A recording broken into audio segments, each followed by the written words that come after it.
my master and that's what it is, the A1.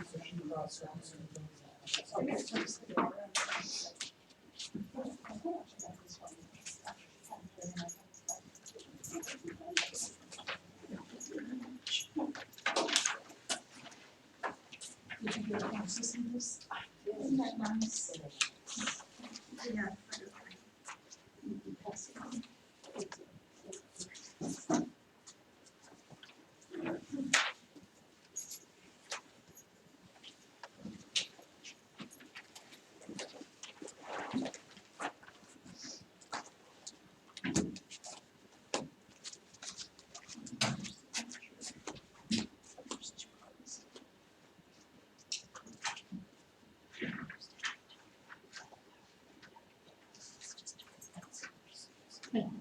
Although he added a bunch of slides after that.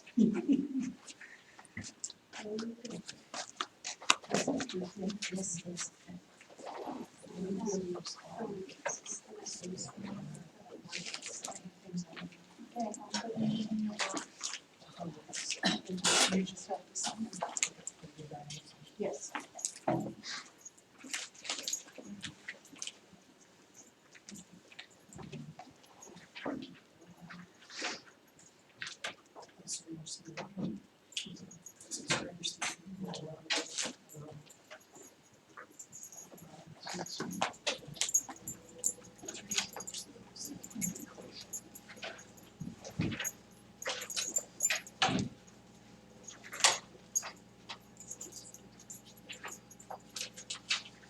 Use your microphones, please.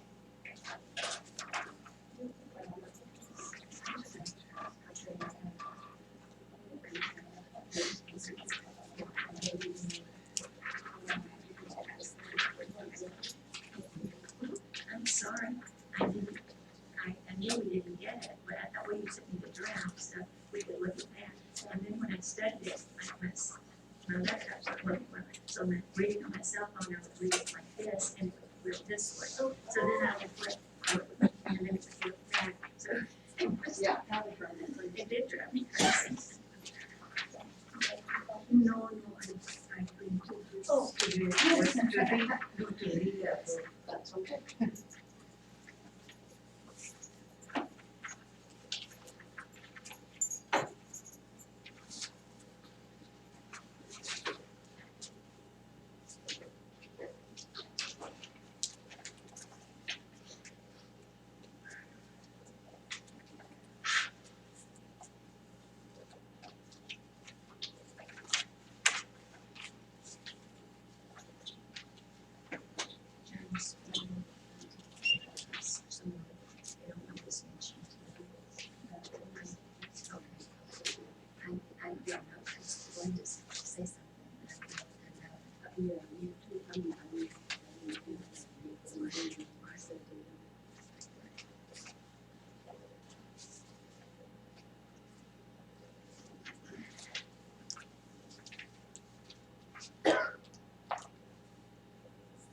I think it's 6 o'clock. Is everyone ready?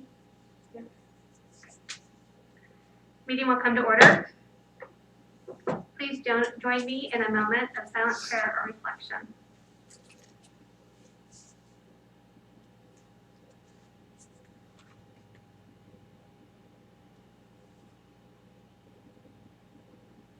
Mrs. Fleming, will you call roll, please? Nicole Cohen, Here. Archana Halyard, Here. John Maston, Kathy Cox, Here. Lisa Roman. Here. Please join me in the Pledge of Allegiance. I pledge Allegiance to the flag of the United States of America and to the republic for which it stands, one nation under God, indivisible, with liberty and justice for all.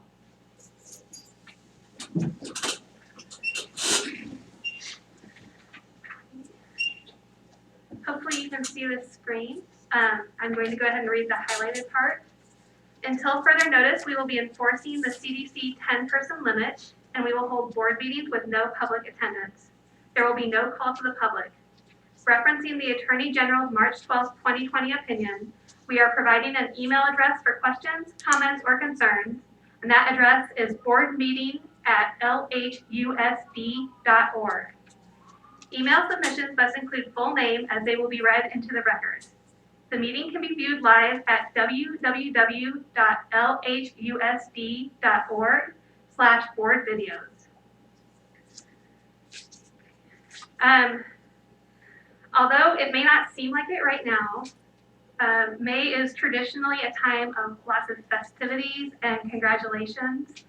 And even though there's kind of a cloud hanging over us right now, we do have several people that we would like to celebrate at this meeting.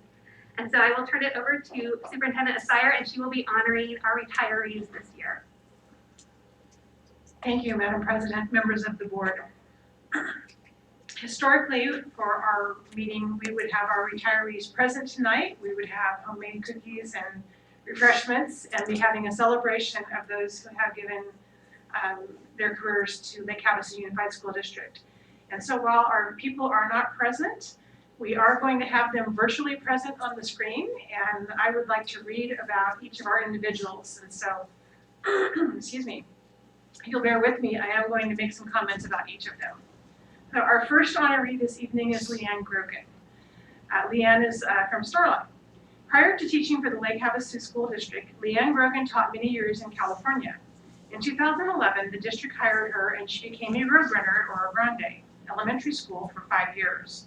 During that time, she taught 4th and 2nd grade. Then she transitioned to Starline Starblazers and taught 5th grade. Since being at Starline, LeeAnne has supported Rachel's Challenge by facilitating the After-School Kindness and Compassion Club for 4th, 5th, and 6th graders. She has mentored new hires and has been a supportive leader to her 5th grade team. LeeAnne is a very spirited person. She dresses up for all the Spirit Day events and is a true cheerleader for all of the Starline students. Over the last month, as she has been sorting through her many years of teaching materials, her genuine love for the profession has caused her heartstrings to be torn. LeeAnne has generously given away many of her teaching resources to fellow colleagues and friends, and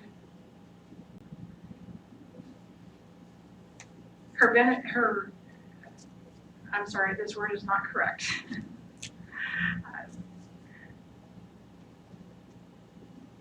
I'm not coming up with a good. Her benevolence will impact future students. Thank you. I wasn't coming up with it. We wish her well in her future aspirations and thank her for her dedication to the many students, families, and staff in the Lake Havasu Unified School District.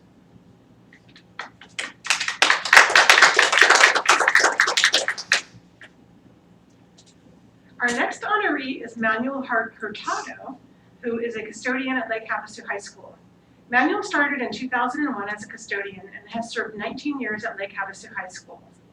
During his time at LHHS, he has garnered the attention and respect of his peers and specifically the upstairs J Hall staff. It is often joked about with the J Hall staff that we are going to change Manuel's cleaning area, and they often threaten to revolt if we even think about it. Manuel was named District Staff Person of the Year 2 years ago, was our first District Staff Person of the Year. His nomination stated, he cleans everything every day, boards, desks, carpet, trash, and is always willing to help. He never complains and always does more than is required. It is nice to know that every day my things will be ready to go and the kids will have everything taken care of as regards to the classroom. He fixes things like desks and so forth that I don't even realize are broken, and he tells me the next day, oh, I took care of it. Manuel's teachers routinely describe him as the ultimate team player. Manuel will be missed and will be difficult to replace.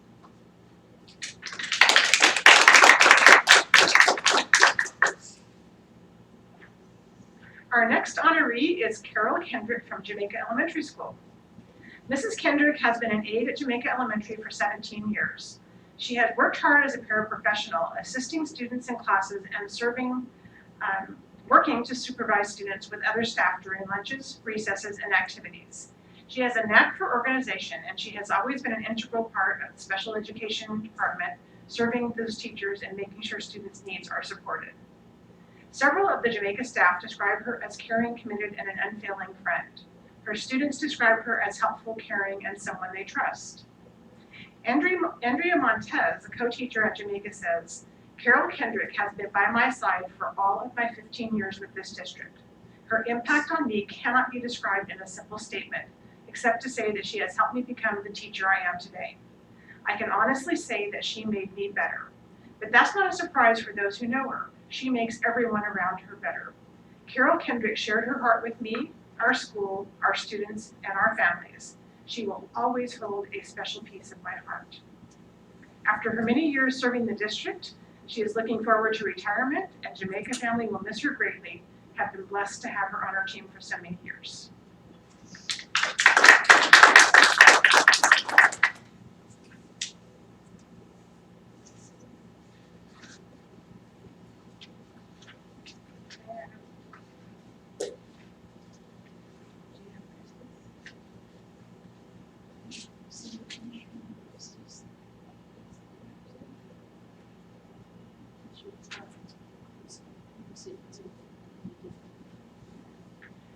Can we go to the next one? And I'm going to come back to Christie.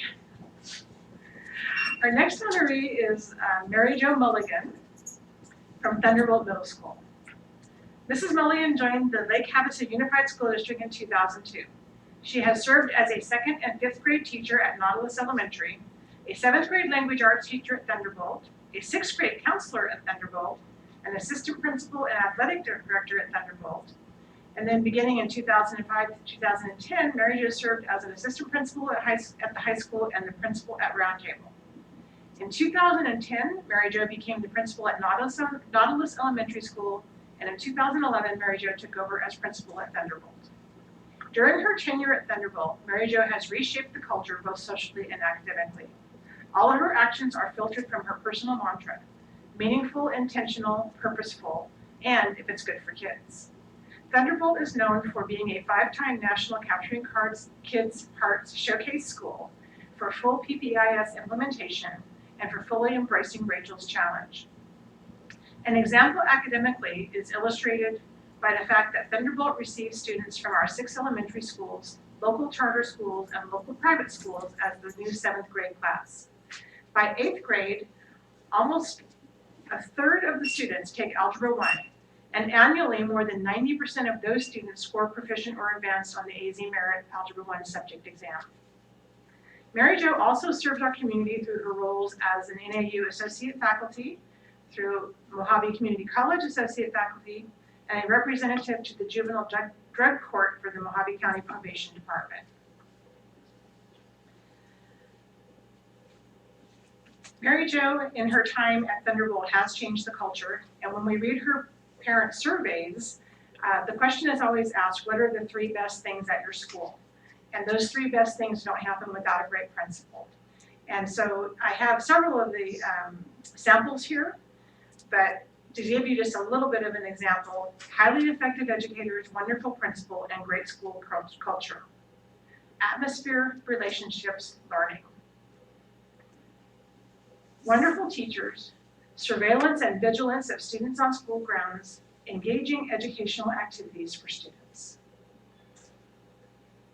And I would like to read this last one. I like the communication between the school and the parents. It's nice to be in contact with teachers and be able to share info on how to help the student.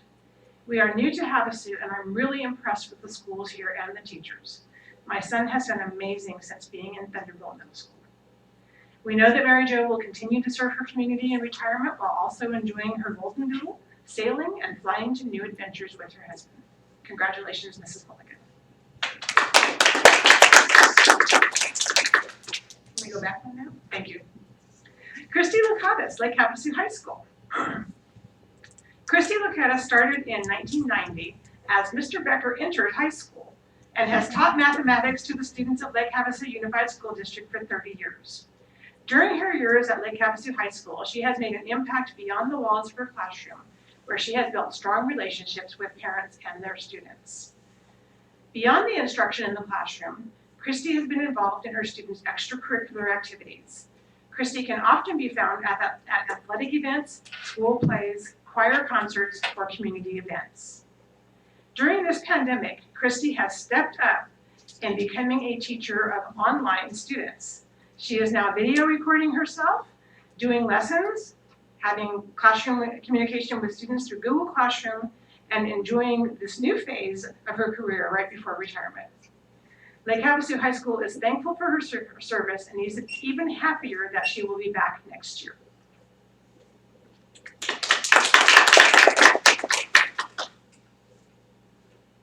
Our next honoree is Laurie Olsen from Lake Havasu High School. Laurie Olsen started in 1990 also as Mr. Becker entered high school and has taught mathematics to the students at Lake Havasu High School for 30 years. During his tenure at Lake Havasu, he has made an impact beyond his classroom. He has served as an academic coach for the Lake Havasu staff, coach of many different sports, and lead and developer of the Smart Math program, to name a few. Laurie has been named LHUSD Teacher of the Year twice and is a recipient of the Golden Apple Award. He has garnered respect at the high school amongst his peers and at the district level. Laurie is described by his colleagues as truly able to create a love of learning, not only for math, which is something in itself, but for education overall, in students of all abilities and backgrounds. Math is a frightening subject for many. Students from decades ago can still recall this teacher and how well prepared he made them feel and how more knowledgeable regarding this subject matter. He is able to bring math concepts of any type to the level of all of his students in his classroom.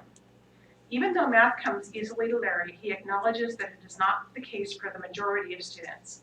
He makes math fun for himself, which is then transferred to his students for all of his students. LHS is thankful for his service and is even happier that he will be back next year also.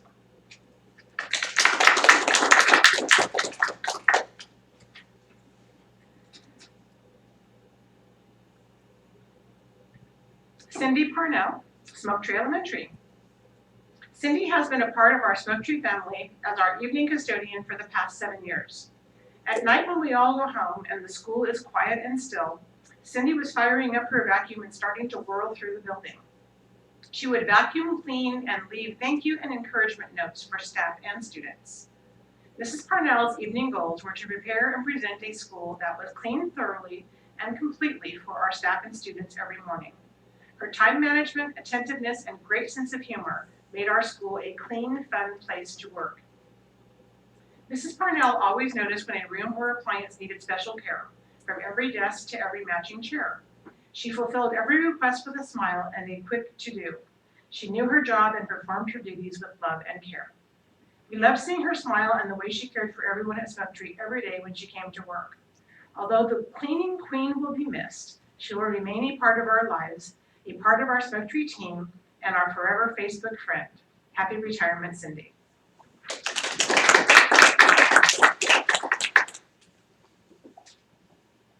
Laurie Price, Lake Havasu High School. Laurie Price started in 2004 as the attendance clerk for Lake Havasu High School. During her tenure, she has done an outstanding job ensuring that the attendance for 1,800 students and more some years is accurate and everyone is accounted for. One of the most notable things that Laurie has done for the district is train 7 assistant principals. Each of these assistant principals has worked closely with attendants, and through her tutelage, 2 of the 7 have become directors, and 2 of the 7 have become principals, and 2 more are still working on it. Laurie will be missed, and she has created some big shoes to fill as she moves into retirement. Congratulations, Laurie.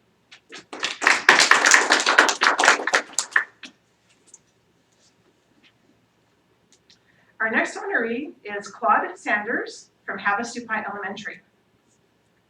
Claude Sanders joined the Lake Havasu District in 2001 as an assistant principal at Lake Havasu High School. In 2005, Claude became the principal at Havasupai Elementary School, where he has become a legend. Mr. Sanders thinks in systems, and he has worked with his staff to create the systems needed to ensure student learning among the very diverse needs of his community. For the last 4 years, Havasupai has been named a highly performing Title I school and has earned top marks in the new state school grading system. Mr. Sanders is the superhero of Havasupai. He is a fan of Marvel, DC, and Star Wars, and particularly of Superman and the Hulk. If you have ever visited his office, the visual experience is enchanting. Staff and parents frequently drop off new posters or action figures or other mementos to celebrate all things superhero. Mr. Sanders models the attributes of superheroes a regular person who is capable of great things, such as making sure students are successful, regardless of the barriers they must confront. However, unlike most superheroes, Mr. Sanders dislikes vegetables and eats chips and Little Debbie snacks for lunch. Mr. Sanders also serves the community as a member of the Elks Lodge, and the Havasu Phi students have line danced on the bridge for many years. He sings with the community choir and has even appeared as the Havasu Phi singing coyote in a choir appearance. Mr. Sanders has had a lasting impact at Havasu Phi. Again, from the feedback of the parent surveys, there are examples, and I went back several years, which I will not read to you. But the things that the community has said about Havasu Phi, I think, are important. Teachers love their jobs. The staff make parents feel valued and welcome. The school makes learning fun. The three things: the principal, Mr. Sanders, the K2 teachers, and the office staff are fantastic and always helpful. And the last one I'll read: your school helped her excel. Thank you. Congratulations to Mr. Sanders. In retirement, he will have more time to work out, play with fast cars, watch movies, and visit family, while all the while displaying the perseverance that makes him a superhero.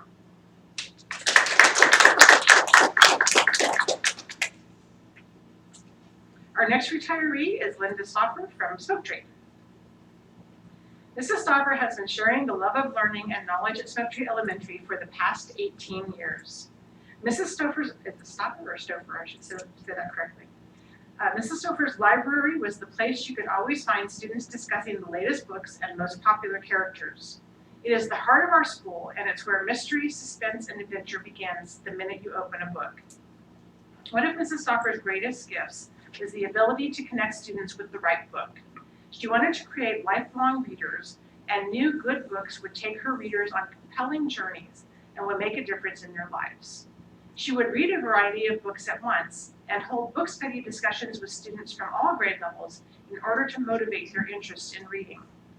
Her love of reading created a deep knowledge of great literature she has shared with staff and students.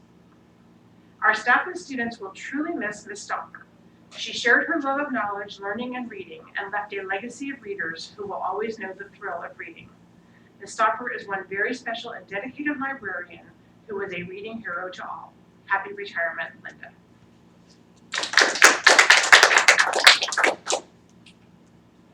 Our next honoree is Greg Swander from Jamaica Elementary School. Mr. Swander has worked for the district since 1997 as a custodian at Lake Havasu High School, at Daytona Middle School, and currently as a custodian at Jamaica. Greg has served on the Jamaica team in our maintenance department for 18 years. Mr. Swander has always had an attention for detail and has taken pride in helping to make and maintain a safe, clean, and friendly environment for all our staff and students over the years. Mr. Swander has worked hard to build relationships with our staff and students, and we are grateful to him for his service. Our Jamaica team wishes Greg and his wife Bonnie a carefree and long retirement in the coming years. Congratulations, Mr. Swander.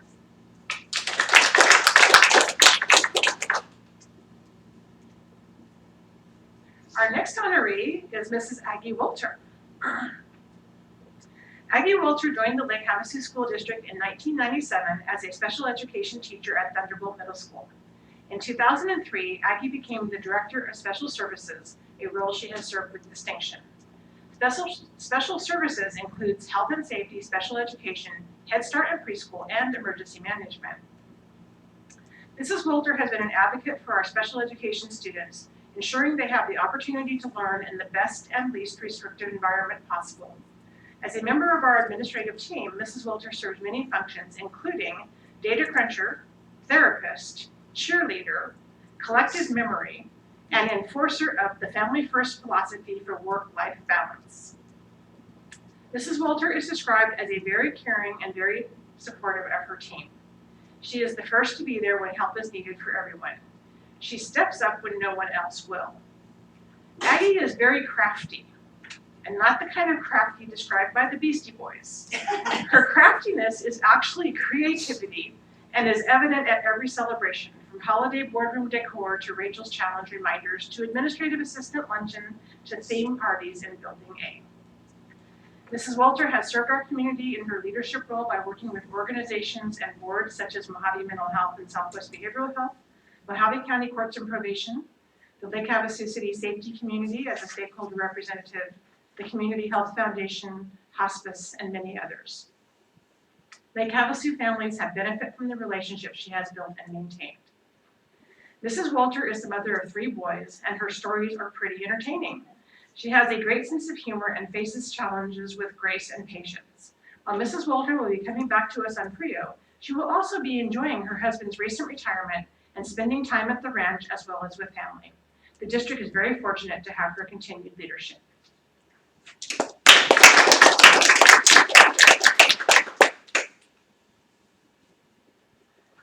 And our final honoree this evening is Michelle Youso from Educational Services.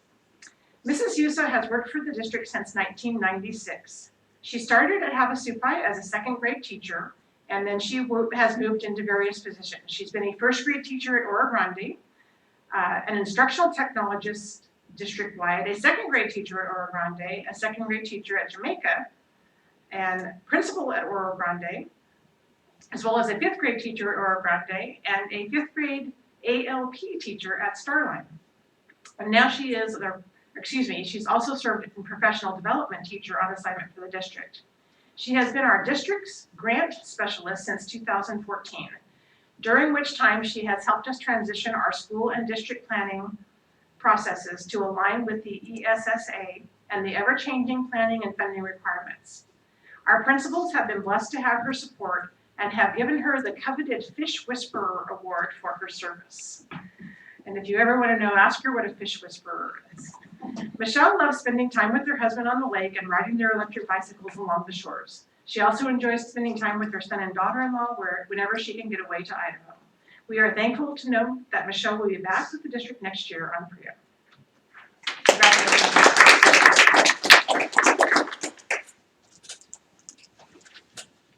We do have one final retiree to honor, and that is our Superintendent, Diana Asire. Superintendent Asire has been with us for 4 years, and she has been a perfect fit for our district. Her leadership and friendship have supported us through good times and bad times. Here's what several coworkers have said about her. Diana came to the district during a time of immense transition for both our administration and our LHUSD community. She led the way to help strengthen our administrative team and district leadership in a way that was both collaborative and visionary. She is a leader who listens, who brings people together, and who provides ways for our district to grow, reflect, and continue to build on our collective strengths together. We are grateful for her leadership and commitment to this district, and we wish her all the best in her retirement. She will be truly missed. And that's from Mrs. Hellert. Diana has truly been a blessing to have as a boss. We will miss her leadership for a variety of reasons. Diana cares for each principal. She supports our decisions. She helps us refine our choices by using her past experiences to guide our thought process and ensure our success. Diana leads by example. She is articulate and humble. Diana will openly laugh at a mistake she made during an ATM meeting, which makes everyone feel comfortable and safe. Diana has been an inspirational mentor. When faced with a challenging decision, I often find myself thinking, how would Diana handle this situation? I hope I can one day be a fraction of the leader she is. I will continue to seek out Diana for words of encouragement and words of wisdom. She is a trusted and respected friend for whom I wish nothing but the best. And that's from Mr. Berger. Diana has brought LHUSD to the next level by developing trust with staff, families, administration, and the community. She has brought a tremendous amount of positive change to our district in a short amount of time and brought staff with her along the way. Diana is a leader to look up to. She is decisive, has a great sense of humor, and is adventurous on every level. And that's from Ms. Vesta Daigle. From my point of view, as a board member, I feel very nurtured by you. I think Superintendent Asire has been someone who always makes time for me, and I believe everyone on this board could say the same thing. Our board represents a wide variety of points of view, which is exactly what you want in a board. And Superintendent Asire has done just an exemplary job of listening to those points of view, weighing them out, and providing her perspective and her leadership in resolving whenever there was conflict. She is a person I greatly admire. She's a good conversationalist. I once spent a trip to Phoenix and back with her, and I was a little bit nervous because I am not the best conversationalist, and it just felt effortless. The time went by very quickly because she just knows a lot about a lot of different things, and it was just a pleasure to spend that time with her. So I want to say you will definitely be missed. We are very excited to have our new superintendent, but she does have big shoes to fill. And we are so glad that you are staying in this community. You have been so active and so helpful, and we hope that you will remain as sort of a guide when we need that. And I would also like to, I'm relatively new to the board, but I know others have been here longer than I have. So if anyone would like to add any remarks, I'd like to open that up. Or maybe there's some unspoken remarks. Sometimes words aren't there, but I think the emotion says it all sometimes. I think that Diana's been a blessing to this community all around, not just in the district, but in the community. Well, I was not prepared. I wasn't either. But it's just been a privilege and honor, and you've done so much in such a little bit of time, and I've been on the board in such a little bit of time, and it's really quite amazing. I think we've righted the ship, and we're going to move on. Thank you. Thank you, Diana. It's been very nice. Just a short time, but good to know you. Thank you. I do want to tell you it has been my honor. Thank you.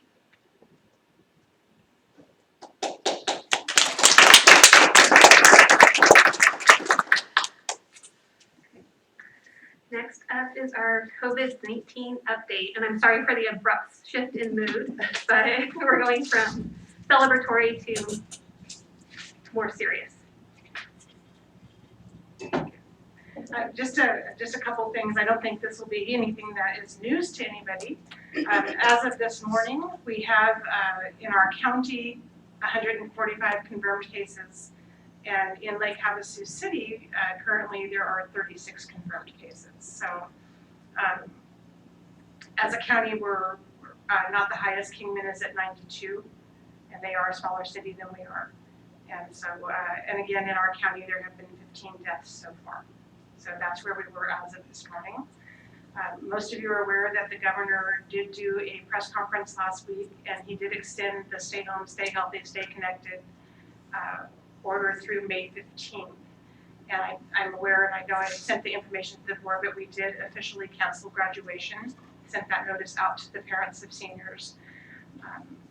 But in the governor's speech that he made, he was very clear that they wanted to maintain social distancing, and that the last phase would be when they would open up for outside events and large events. And so even if everything was lifted on May 15th, we would still have social distancing, and we just needed to make the decision on graduation. So we did get the information out to our parents, and we had, I believe, over 320 students came through and walked across the stage and were videoed doing so for the virtual graduation. And so I think the total of graduates is about 380, so most of our students came through, and they'll use senior pictures for those who did not. Becky and I also were over at the high school this afternoon. I was able to do the acceptance speech for the graduating class there on the field, and they were doing student speeches and student performances at that time. So we were fortunate we got to hear a young man play the national anthem on the guitar, and there was going to be choir performance and so forth, but we had to come back. So all of that work is being done, and there's a huge amount of staff members who are working on putting that together for our students. That production will occur on the evening of graduation at 7 o'clock, and it will be streamed online as well as the high school Facebook page, and there's a third place, I can't remember, but we'll get that information out. Other than that, I think we're starting to see the city come back to life a little bit. Starting to see small businesses reopening, and they're talking about resuming, they've already resumed elective surgery, and hopefully in mid-May, as the social stay-home order goes away, we'll also have some of our restaurants have the opportunity to reopen. So that's what's happening right now. And when I spoke of that cloud kind of hanging over us, this May does not feel quite as festive as what we're used to. But despite that, nothing can dim the achievement of our students. You've earned your diplomas, and we do want to congratulate you. I know this doesn't feel as traditional as you would have liked, or as what we would have liked for you. But nothing can take away the fact that you've earned your spot in this world, and we wish nothing but the best for you. Okay. We do not have anything from our LHC Education Association.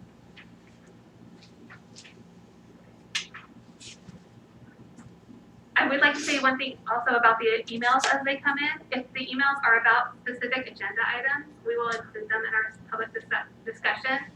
If they are not about an agendized item, we will read them at the end, just as we would do with a normal call to public. So our first item is the 4.1 approval of consent agenda.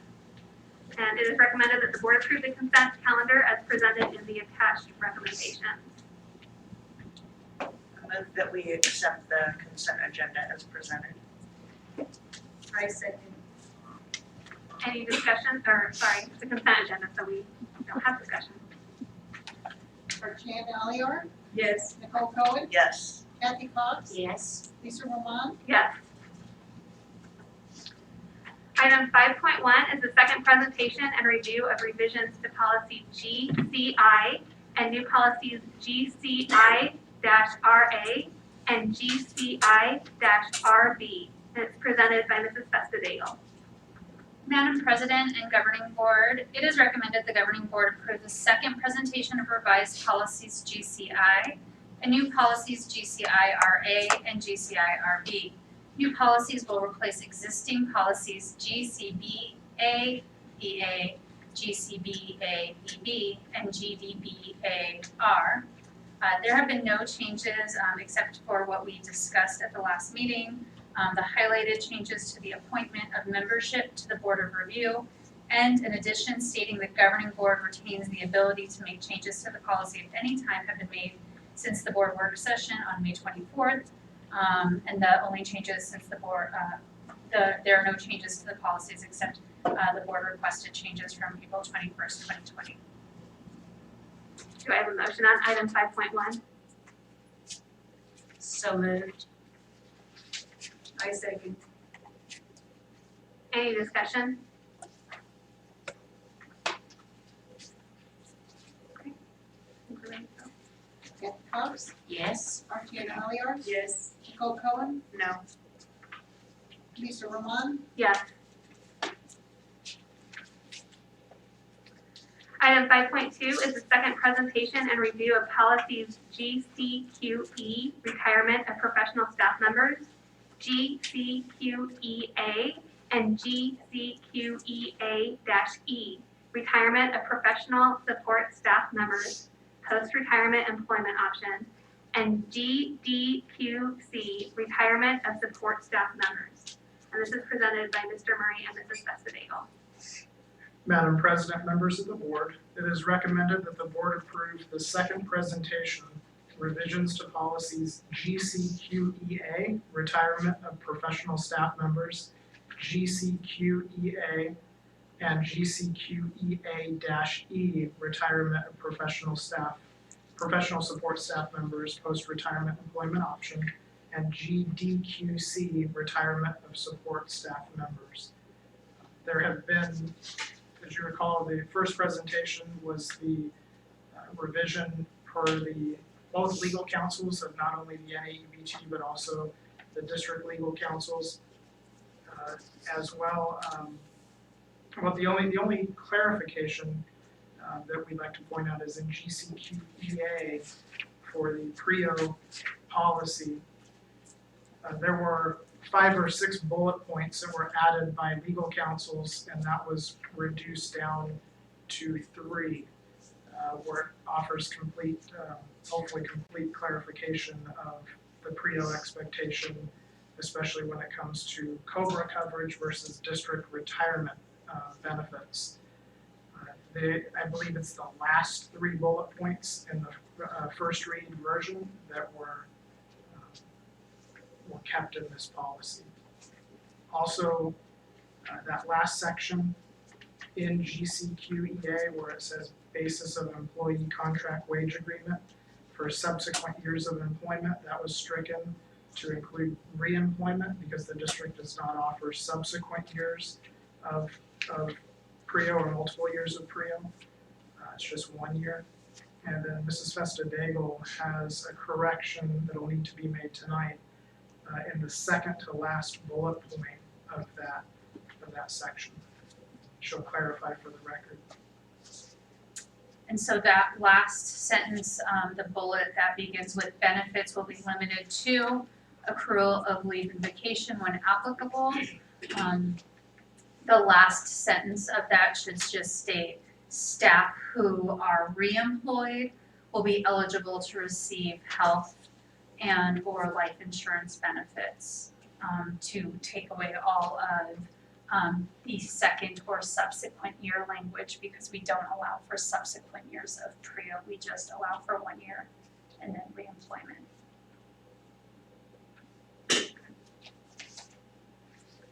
Do I have a motion on item 5.2? So moved. I second. Any discussion or questions?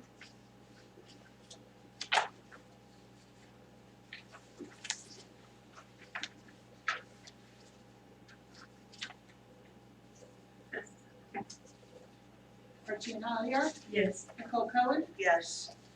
Kathy Cox, Yes. Lisa Roman, Yes.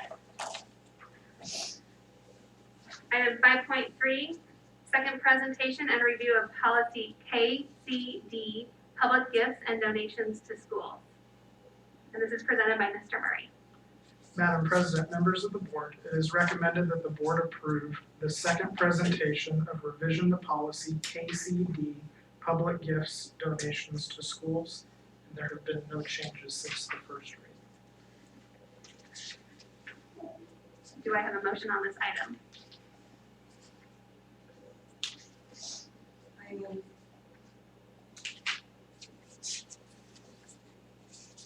To adopt 5.3, okay. Do I have a second? Second. Better second. Any discussion?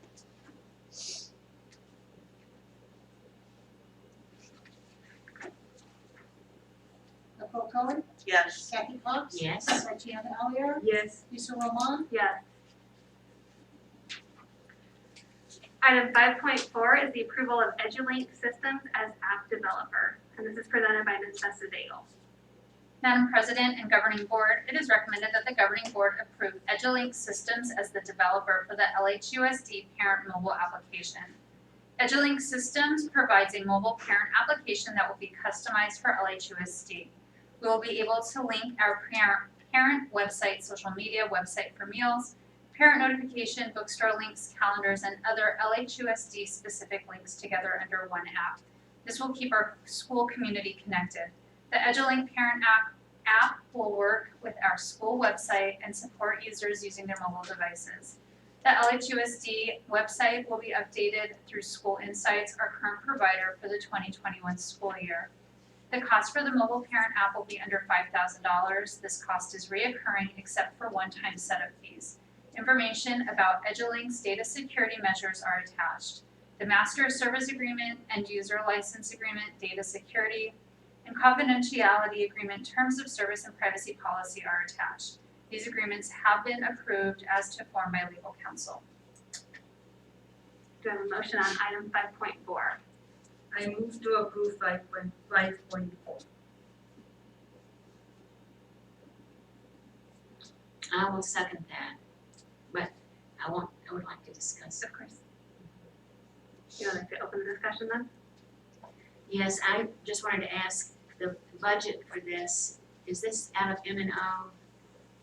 I think we're all concerned with the funding for our school district and other schools in Arizona is going to be uncertain. And I am just concerned about the money. It's not very much money right now. I mean, it could be a lot larger. But still, I think it would behoove us to discuss this and understand kind of where we are, because I don't know that we've been given anything definite for funding of our school district. I could be wrong, but I'm not aware of that. And so as to this item, this replaced Blackboard along with the parent notification system. Blackboard costs $8,300 annually. And so we're replacing it with this application, which the recurring cost will be $3,000. It's $5,000 this year because of setup. And then the recurring cost for the new parent notification system will be $6,000. And so together, to have the app and the parent communication system will be $700 more than just Blackboard to have the parent notification system. And although it's a cost, I would argue that the most important thing that we do with families is to communicate effectively, especially in times of an emergency. And so although this crisis looked different, and I will argue that we needed to communicate with families effectively during this crisis, but also in what we had thought of as traditional crises prior to this, to me, that would be consistent with other measures that we're taking in terms of safety.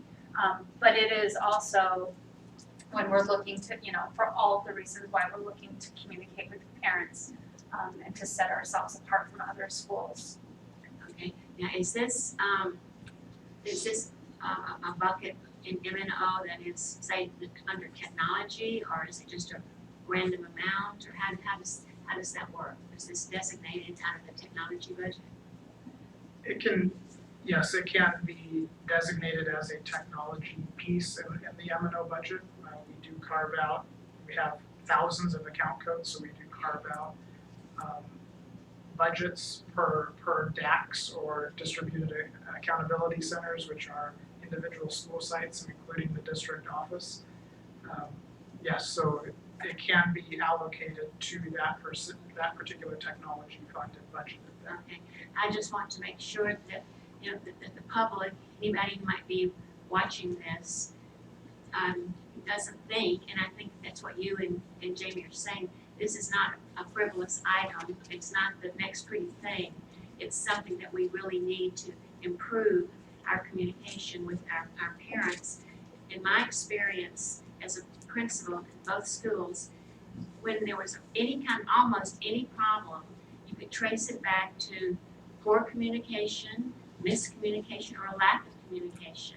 And if there were just misunderstandings, and when we can just get this down, parents are so much happier, things are clearer, the district works better. I mean, I'm all for this, but we have to think about the money, and I just wanted to get more information about that. But I do want something like this. But I was excited because it was an app. Last meeting, it was an app on my phone or your phone, and I thought, oh, you parents are going to have an app on their phone. That's going to be so easy. But it's so much more than that. It's not the next shiny object. It's much more than that. It's going to be so convenient for parents to have that right there and refer to. And so, I thank you for your clarification. So I'm just gonna make my comments quick, because I understand that this will pass without me voting for it. But I want the parents to be really clear about, when this passes, to really pay attention to the information that you're giving up on your kids and yourselves. Because agreeing to the user agreement is agreeing to a lot of user agreements that you're unaware of that will change constantly. And this information will be sold, even though this agreement states that it won't be. I just wanted to point out a couple of things. First of all, Joel Riedenberg was who made me paranoid about student data and how it was being used back when I ran for the school board. Unfortunately, this mastermind who's been consulting all over the world passed away last week at the age of last month at the age of 59. So it's a huge loss for a student data advocate. But I would encourage anybody to look at the Center for Law and Information Privacy. He started that organization. This man is absolutely incredible. Anyways, I brought some documentation to our former superintendent, Gail Millay, from Joel, and I know that the IT department used it. They read it and they used it, but it has all changed since just that short time ago. So as I was going, and I appreciate you putting all the agreements in here that weren't there last month. And like I said, I'll keep it short, but I just want to highlight a couple of things. I don't think that we should be using Instagram, YouTube, or Google in conjunction with this as an end user, having that availability.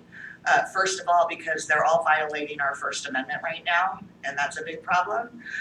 Second of all, then you are agreeing to all their privacy and end user data contracts, and those change constantly, and they tell you in the fine print that you need to check back regularly to see what those changes are, which you will never know what those changes are. But I did want to state that the letter states that this is going to be used for emergencies, and I get the need that we need to replace Blackboard, but it also states in this first policy, in the EduLink system end user license agreement, under the disclaimer of warranties, number D, this application is not intended for use for emergency communications. I mean, that's like a glaring contradiction right there. And then we've got this agreement that's governed by Arizona law. They cite some statutes that don't apply, which is a little concerning. They cite statute 15241, which is the accountability and achievement statute, which I don't know how that plays into this application for us to communicate with parents. And then they cite ARS 18551 and 552, and that is information technology, but it doesn't seem to really apply here either. And then when we go to the agreement between user and EduLink system, that's governed by California law, which is actually better than Arizona law, but nevertheless, I didn't know if that was just we got sent a California agreement, or if it was if it is in fact governed by California law. That would be good if it was. But what bothers me right in this agreement for the terms of service governed by California law, it says your use of the InTouch mobile application is offered to you conditioned on your acceptance without modification. So we're not even as a school district able to modify our terms of service with this organization, and that's one of the things that Joel Redenberg points out as a big red flag when it comes to student data. When you can't make any modification to your terms of service, that's a big red flag to look out for. And then terms of service, under the materials provided to InTouch mobile application or posted on any InTouch mobile application page, this is where you give up your right to everything. So I'm just gonna read this one point, and I hope, it says, I'm gonna start right in the middle of it. It says, however, by posting, uploading, inputting, providing, or submitting your submission, you are granting EduLink Systems, Inc., its affiliates, companies, and necessary sublicensees permission to use your submission in connection with the operation of their internet businesses, including without limitation the rights to copy, distribute, transmit, publicly display, publicly perform, reproduce, edit, translate, and reformat your submission, and to publish your name in connection with your submission. That's just one thing that it tells you that it's not yours. It's not your data. You can't protect your data once you've entered it in there. I'm not talking about the data that we give them. I'm talking about the data that anybody would add to it. I haven't seen how this looks, so but just reading through the whole, I have so many red lines, and like I said, I'll keep it short, but it's such a concern for me that we're jumping here during this time because there's such a push to move everything online. And the Arizona Data Governance Commission, which as far as I can tell is expiring this July, they're not even going to be a commission anymore, and it's probably good because I don't know that they've done any helpful work for K-12. It's kind of frightening when you think about the information that we will freely give over on our children for convenience. And I just think it's a terrible idea. So that was pretty short, huh? Well, Nicole, I want to say I for one appreciate you have kept us abreast about issues we probably have not thought about the whole time I've been on the board. You've awakened my mind to the things we need to be on guard for, and all the possibilities and things that could happen. If it hadn't been for you, we would just be going blithely into this. But I don't feel that we are, because I can just, I mean, I'm exhausted thinking of the time it took you to go through all of this and read it and assess it. I mean, you obviously did very meticulously. I think the thing that the people in this room can do is, you know, we use it for a year, and then next year, you know, and people are aware, they pay attention to the things that you brought out, and then they're looking for that. They're thinking, how is this working? Is this really what we want? That kind of thing. And we use it for a year, and next year we're not bound to renew this. There might be something better out there. But I want to thank you for doing what you've done. You're welcome. Thank you. But I'm going to vote for it because I want to Sure. take that chance that, you know. Sure. At some point, somebody's going to have to answer the question, though, why weren't these students given the opportunity to opt out? But the opt part is voluntary on the part of the parent. Yes? Absolutely. Okay. Absolutely. But it's not voluntary as far as the information we're uploading, is it? If the parents opt out, they're still getting they're getting all the student data. Yes, but The there, parent has to log on and create a log on and correct, whatnot. but there isn't necessarily from this app specific student data. That's not to say it's not housing other Well, apps. we're gonna get to that in another action item though. So that's, I do want to say one thing as a point of clarification. You said that this was not to be used in emergency situations. This is under section 8, the disclaimer of warranties, part of section D that you were referencing. yes. It says the app, this is the full thing. Well, it is, No, I didn't read the I'm full going thing. to read I wasn't uncorrected. trying to. I would like to read it. Sure, please do. The application is not intended for use in the operation of nuclear facilities, life support systems, emergency communications, aircraft navigation or communication systems, air traffic control systems, or any other activities in which the failure of the application could lead to death, personal injury, or severe physical or environmental damage. So there is not, the point of this is not saying you can't use this to transmit information to parents about a crisis. It's saying that you cannot rely on this if you are in the business of emergency communications. For instance, if you're dispatched, that's not the intended use of this application.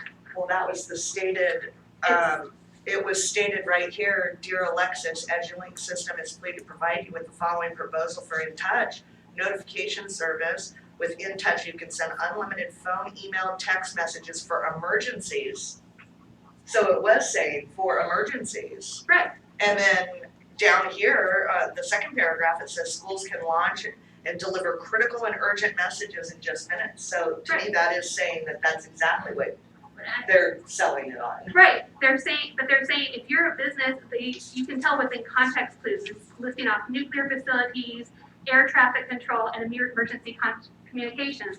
They're saying if you work in a dispatch, you wouldn't want this at the hospital and using this to communicate with people. That's not or at least that's not the intended purpose of this application. Okay. But that does not mean that a school district could not use this to communicate about a crisis and that wouldn't be perfectly appropriate. I took it to mean, sure, the reason this was created was for much more comprehensive use, but that it can be used in emergencies. There's nothing that prohibits us from using it in emergency, but it was designed for something larger. That's just how I took it. Well, maybe it was written that way because it came out during an emergency. Oh, that's true, yeah. Interesting. There is a public comment about this item. From Marcia Cox, the question is, has the board taken into consideration the increased cost of liability coverage to the district to cover even students or parents' personal, financial, or personal information is hacked or compromised? We all understand that unless you're working with an Ethernet program, there's no way to protect this data. And that's just the thing, there's no liability for anybody because you're voluntarily using it. Exactly, the parents are accepting the responsibility for right. this. And that's why I encourage parents to look at Joel Riedenberg, because the basis of all of his work was basically on the intelligibility of privacy policies. So here we are saying, well, you signed up for it, and he's saying that is so wrong because you don't know what you're signing up for and the intended and unintended consequences. And I understand things have been status quo with technology. We've just, been using it more and more and more. But there's gonna come a time where this district will face, and I hope it's later rather than sooner, where it will, completely destroy people's lives in one way or another. And that's just the nature of this business. When you talk about people's lives being doxxed, when you talk about people who have things that they don't want made public for nefarious purposes or for political purposes or whatever it is, we're seeing it every single day. It's gonna happen to our staff, our students, our parents, if we continue down without. See, what I would like for us to invest the money instead of something like this. I would love to see us invest in training for our IT professionals in how is it that we read these documents. That's a whole set of training in of itself.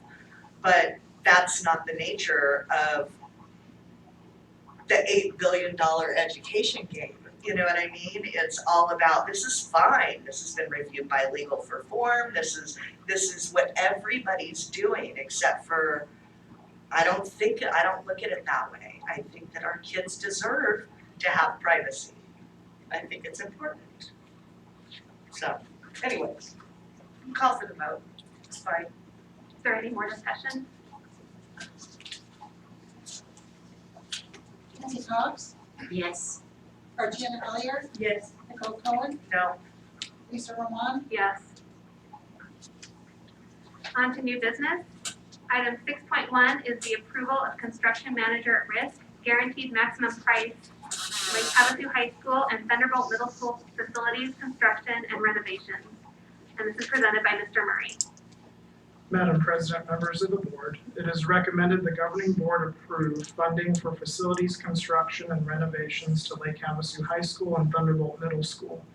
In accordance with the construction manager risk services, a guaranteed maximum price, or GMP, of $9,955,466 was calculated to complete the projects at both schools.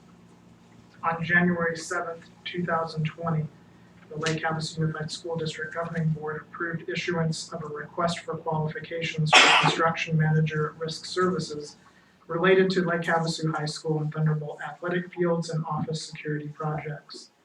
On March 10th, 2020, the Governing Board awarded the contract for construction manager risk services to Concord General Contracting.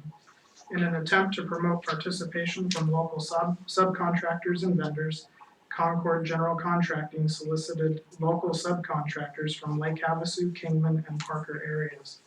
The subcontractor information meet and greet was held on Thursday, April 16th at both Lake Havasu High School and Thunderbolt Middle School. During this time, subcontractors were invited to review the bid documents, ask questions about the project, and visit both sites. District personnel, Concord General Contracting, The H2 group and EMC2 representatives formally communicate each week to discuss specifics to the project, including construction timelines. Pending approval of the GMP, construction is set to begin in the coming weeks, with substantial completion targeted for December of 2020.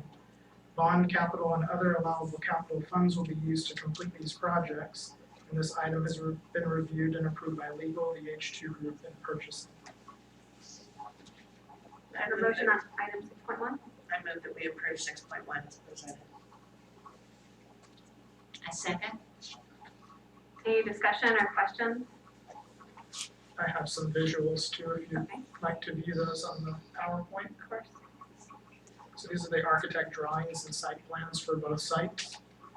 Starting with Thunderbolt Middle School, the security enhancements and athletic field renovations.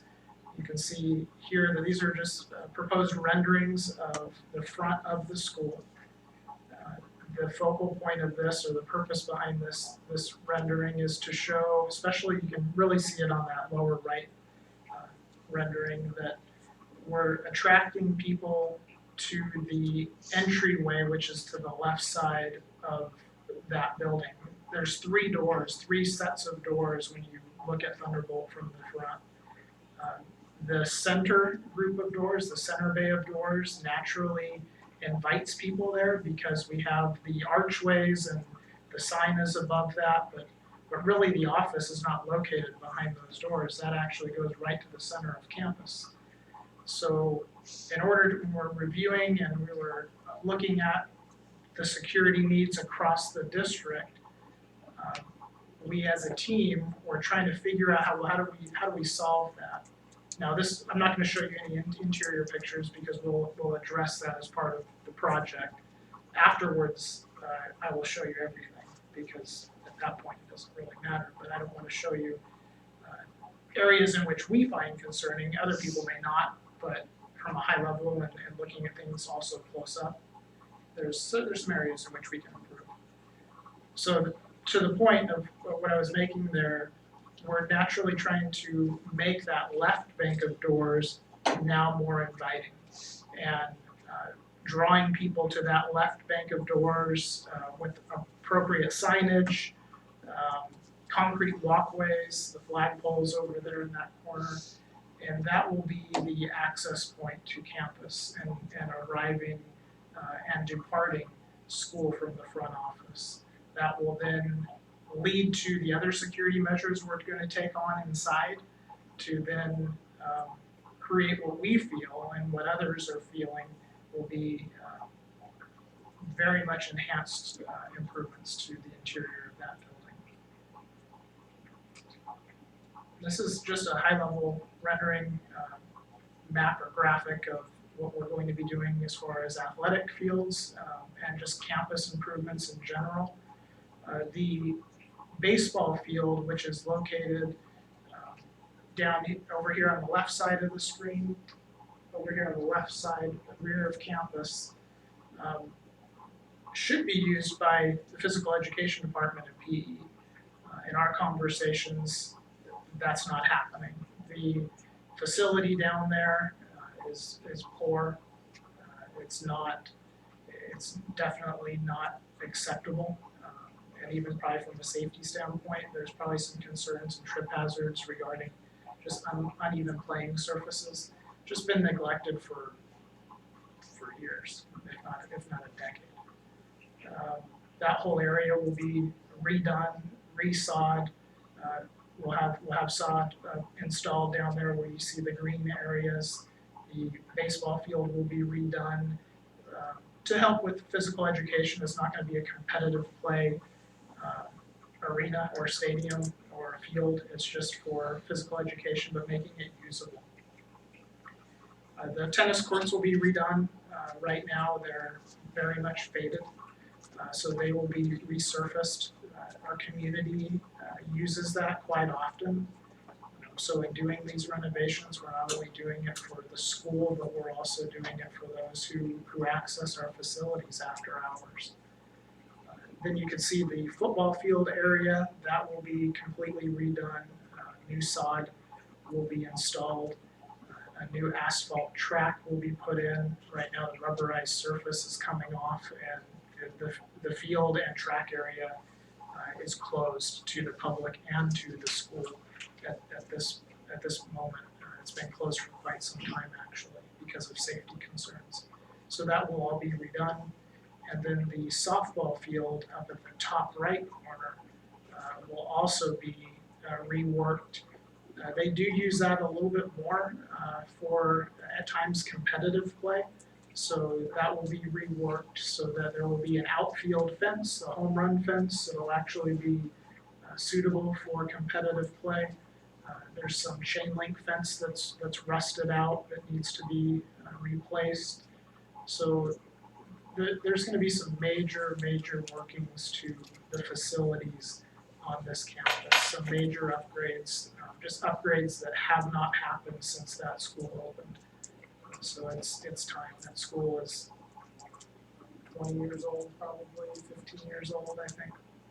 15 years old or so. Maybe that's maybe Twenty, no, more than it's like 20 years old, it's like 25. So it'll be reworked and just greatly improved. Will the football field and the track, will they be the same materials that's used at the high school or something entirely different? No, it'll be actual sod. It'll be sod surface, and asphalt will be the track surface. And the reason behind that, in talking to you, not only it's from a cost perspective, but it's a middle school, and typically middle schools, and we talked about this and compared to middle schools around not only our area but down in the valley. That middle schools typically have it ranges from anywhere from the high cost track like we have at the high school, a rubberized surface, which is definitely needed for competitive play. But it ranges from asphalt surface like we're putting in to even DG, decomposed granite, which is kind of like what the high school used to be, just a hard compact dirt. So that's even found in a lot of middle schools as well. So we thought kind of going in the middle. Again, we do have a lot of people in the community who like to walk that facility. It's a high traffic area when it's open. So we want to make it nice for not only our students, but also for our community members. That school sits right in the neighborhood. So it's surrounded on all four sides by residential housing. So it's a great piece of property and great facility for not only our school, our kids, but the community. So by using a more durable material, you can open it up to community use without being quite so protective. Exactly. Yes, okay. And is there any seating at the ball fields or? There are some bleachers Okay. at the right here on this competitive softball field. There are some bleachers there right now. Okay. Yeah, we're not going to change those. The bleachers are actually in pretty good shape. For the high school, this is definitely a much bigger project. Campus is a lot bigger. The facilities here are used for competitive play, and also we have to look at how we build these facilities because we do take the AIA rules into account. We have to consider competitive play throughout the state. So should any of our teams make the state playoffs and want to use our facilities for competitive play or tournament play, we want to make sure that it does meet those requirements as well. So this view is just showing perimeter fencing. You see the black line going all the way around. That's the high school campus. Currently, we do not have perimeter fencing all the way around our campus. We do have perimeter fencing securing just the immediate campus area, but preventing access down the frontage road there leading to the gymnasium or providing some privacy or some security there for parked vehicles. And then also just securing the overall campus. It's non-existent at this time. So what we are recommending is wrought iron fencing that will come around the front of the building, and this side street here, there will be chain link fencing around the back side of the building since it's less visible There's definitely a substantial cost savings by doing that. Nevertheless, it will be still all be at the exact same height, just a different material on the backside of the canvas. But all new, it'll look nice. We'll just switch from the higher dollar amount wrought iron fencing, decorative fencing in the front, and transition at an appropriate place to kind of reduce costs there, but still maintaining security. This is you've seen this before a while back when we really started to talk about this. This is a rendering for the front office, the proposed front office addition to the campus. It's located on the southwest corner of the Performing Arts Center. And what this will do is it will be much more visible for people who are entering campus to actually find the front office. It will allow us to address this perimeter fencing more effectively. Currently, the front office is, if you don't know where it is, you need directions on how to get there. Once you figure out where it's at, then you know. We feel that should not be the case. Front office should be front and center, highly visible, allowing us again to then appropriately secure the campus with perimeter fencing. Right now, where the front office is located, we can't do that without granting access for people to get to their students when they need to come pick them up. This is a floor plan of the front office. You can see it's L-shaped, again, right there on the southwest corner of the Performing Arts Center. Right there off of Palo Verde at the traffic light. So it'll be, if you miss it, then you really weren't paying attention. So we're trying to make it real easy for everybody. This is a rendering of the lower field area. So what we referred to earlier is phase 2. Phase 1 was the football field with the stadium. You can see that there's an additional parking facility that we're going to construct between the two fields, so between the stadium and the baseball fields. Right now it's a dirt lot. That's going to have to be reworked so that we can finish that, secure it, and then also just provide more convenience and parking for people who wish to attend our games, whether it's at the stadium, the football stadium, or down below at the baseball softball field. Just different position of that. You can see the baseball field there closest to you. The softball field is furthest out. And then that new parking facility there to the right, again, right between the baseball field and the football stadium. And then this is the high-level drawing of that. You can see that phase 1 is the shaded out area, the adult area in that top right corner. That's now complete with the parking lot up there to the north and the football stadium, and then everything that's now brightly colored and clearly visible will be part of this phase 2, the GMP, which is before you tonight. I will say that the GMP does include full 100% artificial turf surfaces for both the baseball and the softball field, similar to what we have up on the football field. We try to wrap our heads around that from a maintenance standpoint. There's definitely an upfront cost to installing that, but long term, even though we don't pay for water through our IGA, just the overall maintenance cost of maintaining a turf field, a natural grass surface field, it's quite expensive if we're going to properly maintain it. Now, if we want it to go back to what it looks like today, then we don't do anything to it, and then that's also part of the problem. So what the GMP that's in front of you today is 100% artificial turf surface. So even the brown that you see will be artificial turf. It'll be brown artificial turf to simulate dirt surface area, but it will actually be artificial turf. There's several stadiums now, professional facilities, college level facilities, and even now moving into the high school level, where that is happening. They're transitioning from natural surface to artificial surface. The nice part about it is you have color all the time, 12 months out of the year. The grass doesn't change. It doesn't go dormant on you. The artificial surface does not do that. So from a maintenance standpoint, and then a cost to redo the field at some point, to take up the old turf and then put down new turf when that time comes. They say usually it's 8 to 12 years. Will probably be break even if we were to go natural surface and have somebody maintain that year in and year out. So the cost to do this now, it'll just save manpower throughout the years and not having to dedicate somebody to mow 2 more fields. It'll take that out of our the job duties of our groundskeepers. Now the practice field you see up to the very top, that will be natural surface like it currently is today.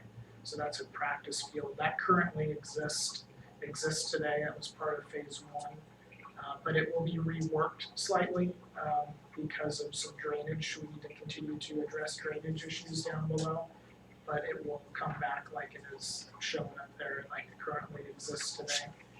One enhancement, and Mr. Masden brought this up some time ago, is we're trying, again, kind of similar to Thunderbolt, we're trying to promote usage of our facilities and while also protecting our facilities. You can see there that there's around that practice field area, you can see there's a small walking path that does walking or jogging path. That'll be decomposed granite, like a hard surface dirt, hard compacted, so you could run on it or walk on it. That goes all the way around that practice facility up on the north end of that facility. So that will be open to the public. That will be opened up in the evening time as well. Open up after school hours to allow people to once again use that part of the campus. The stadiums will all be fenced off though and closed unless we agree to enter into some type of facilities use agreement where somebody would rent the stadium out. But currently we do not do that at this point, protecting that investment. But the practice field area would be open to the public. That's a nice touch to have that walking path. Yeah, I think it was, we didn't do it for phase 1 because we knew we'd have to rework some of that area in phase 2, so it really didn't make any sense to do that right there, especially if we had to readjust it and rework that area. But I think it would be nice for people at minimal cost. So the top field would be the only one that was regular grass? Correct. This will be regular grass. So neither of the ball fields would be open to the public then? Correct. Without them entering into some type of formal agreement, written permission, insurance. That's how we rent out our facilities today. That goes through our facilities booking person that takes care of that, but you would have to provide some type of documentation and proof of insurance and rent that facility. Currently, doesn't mean we can't change that going down the road. I mean, that would be a district and board decision. But this whole area around the arch here and over, everything to the north, this whole area will be open to the community. So they would have full access to that grass field and the walking path that goes all the way around it.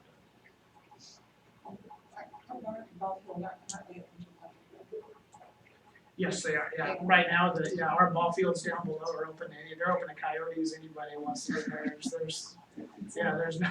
There's sections of fencing that just the gate is several 55-gallon drums that block access to it. So that's why we need to invest in our facilities. Any other questions?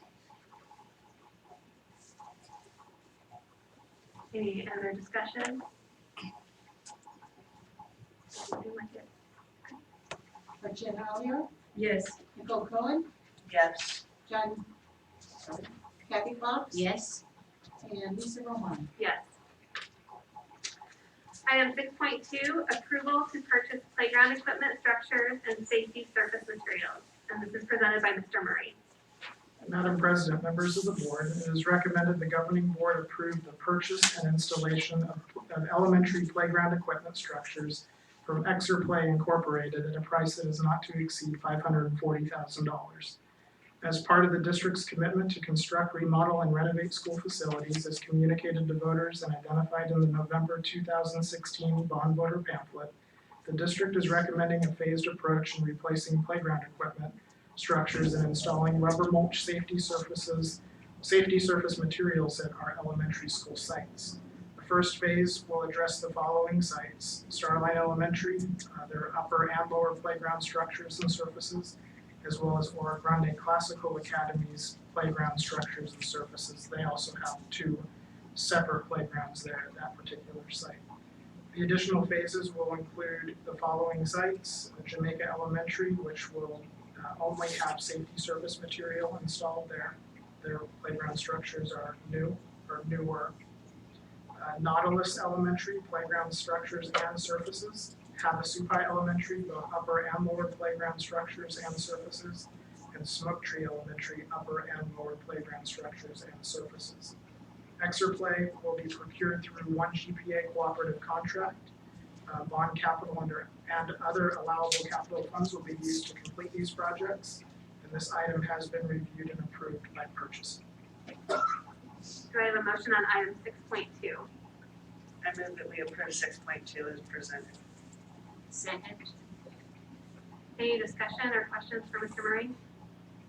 I also have some visuals for this too. So Ora Grande Classical Academy. You can see here, this is the proposed rendering, actual playground equipment.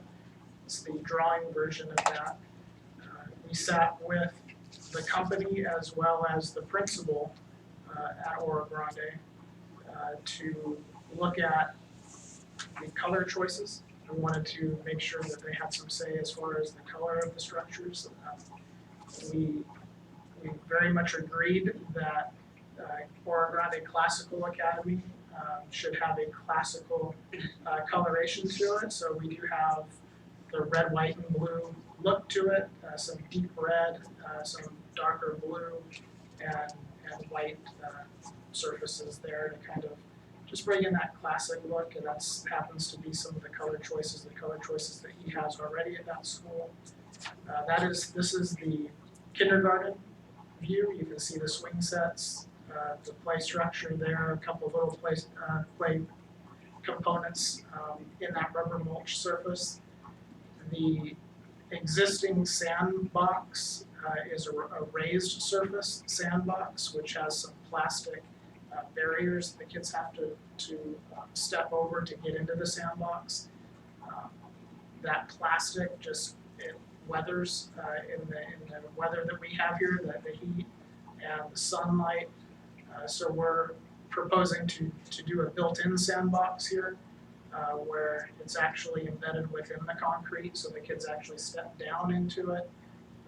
It'll be easier for the FSPs or whoever to maintain by sweeping it back into there. So we're trying to, again, as we try to upgrade our facilities and invest in our facilities, we're also trying to look at how do we maintain them, how do we keep them looking nice from here on out, and how do we do that to where it's as easy as possible, so we're not investing a whole lot of time when we could have just tried to do it right from the beginning. What are the structures? How come the sunshades don't look like they're covering anything? Well, this is just a computer drawing of it. Oh, over in the far end. Good. Okay, so on the far side there, what Mrs. Cohen is talking about, you're talking about these over here. So they currently have 2 sunshades that are, one is located over in the intermediate playground and the other is over in the primary playground. And we're going to redo all of that area, so the intermediate playground will now be combined into one big playground for better supervision, easier to watch all kids in the one area, right next to the basketball court, so it should help out a lot with supervision as well. So rather than just getting rid of the canopies, we're gonna relocate them onto the concrete, which is located right outside the gym. There's some tables there now on the concrete, but they're wide open in the sun, so They'll be covered. we're gonna place those right there, put them into the concrete as a permanent structure, and then you have covered seating areas. So kids could eat outside maybe, or, you know, at least have a shaded spot to sit. So we want to kind of recycle those, and that's why we're relocating them over there. So on this drawing, yes, they look like they're in the middle of nowhere, but they're actually next to the building. This is the primary and intermediate playground, now both combined. You can see the play structure is much bigger. There's swing sets over there. You have some other additional play areas and play structures there, some smaller ones for kids to explore. All of that brown area will be rubber mulch, so it'll be that rubberized surface, which is a lot better than the pea gravel we currently have. Pea gravel is definitely not recommended anymore to building standards. You can also just something to point out too. You see the kind of the little wall that's right there in the front. In both Starline and Oro Grande, we're going to start with these two schools. We're proposing to put in a perimeter wall all the way around. It's only 16 inches tall, so it's the perfect height to sit on. It's about a foot wide or in depth. So it'll be basically a seating wall, but it'll serve two purposes. It'll keep the rubber mulch where it's supposed to be for the most part, and it'll keep the dirt and sand on the other side where it's supposed to be, so we don't have as much of the joining of the two together. That's the plan to do that, and to see how that works for these two sites. I think that'll be something that we do for all six. I believe that investment again will protect, or it'll help to keep that rubber mulch where it should be, rather than it migrating and then having to refill and resupply the rubber mulch prematurely. So we're just doing our part to try to keep things clean and neat and orderly. This is a higher level view. Again, this is just a drawing of what the two playground structures look like and their location. You can see on the kindergarten side there is a concrete walkway all the way around on the inside of the perimeter. There's actually supposed to be a chain link fence around the kindergarten playground. It's just not showing on the drawing. But that walkway, that cement walkway will allow kids to walk if they want to without getting hit by swings, or perhaps ride tricycles or whatever they decide to do. It gives them some options, especially those little kids, to develop their motor skills and make it functioning, so that we try to keep the rubber mulch in place. This is another view, just from a different view of Oro Grande for the two playgrounds. Starline Elementary, they have two playgrounds as well. These are in different parts of campus. So this is the kindergarten playground, which is up in front of the school. This is the proposed rendering of that. Again, we worked with their principal to look at color choices. And you can see that there's a variety of equipment there. We did keep at the forefront of our minds, we were thinking about the programs that are offered there at Starline.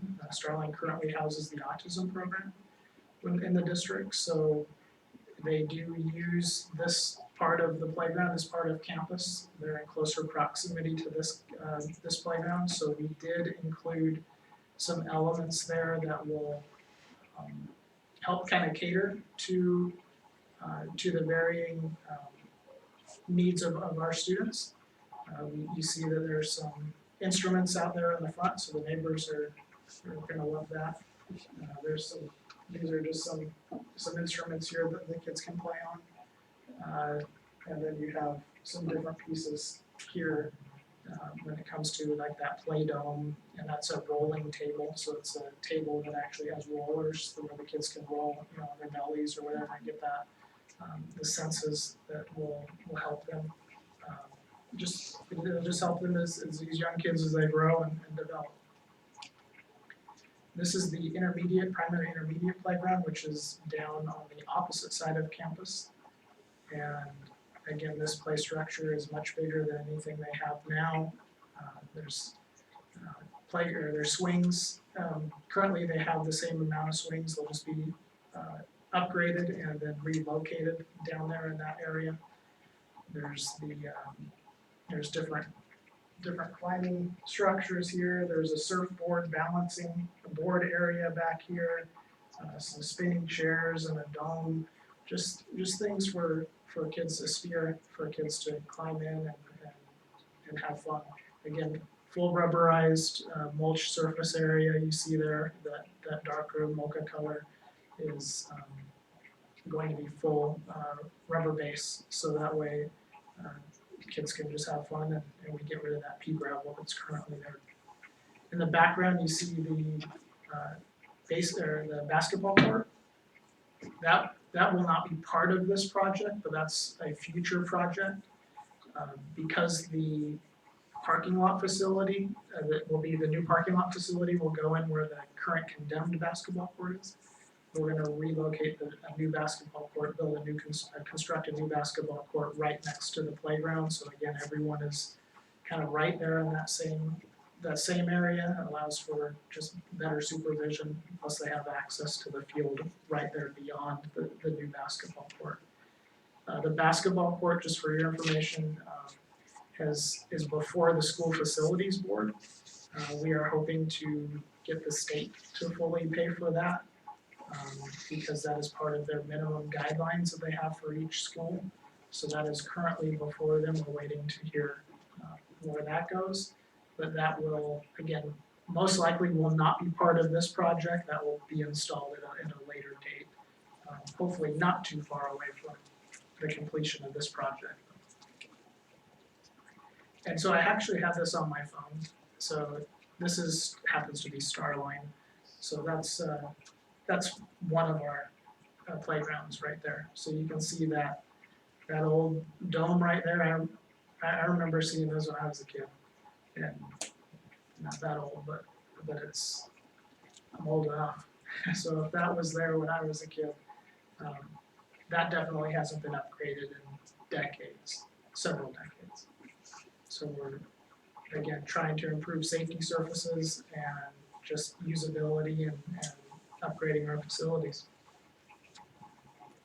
Any questions with that?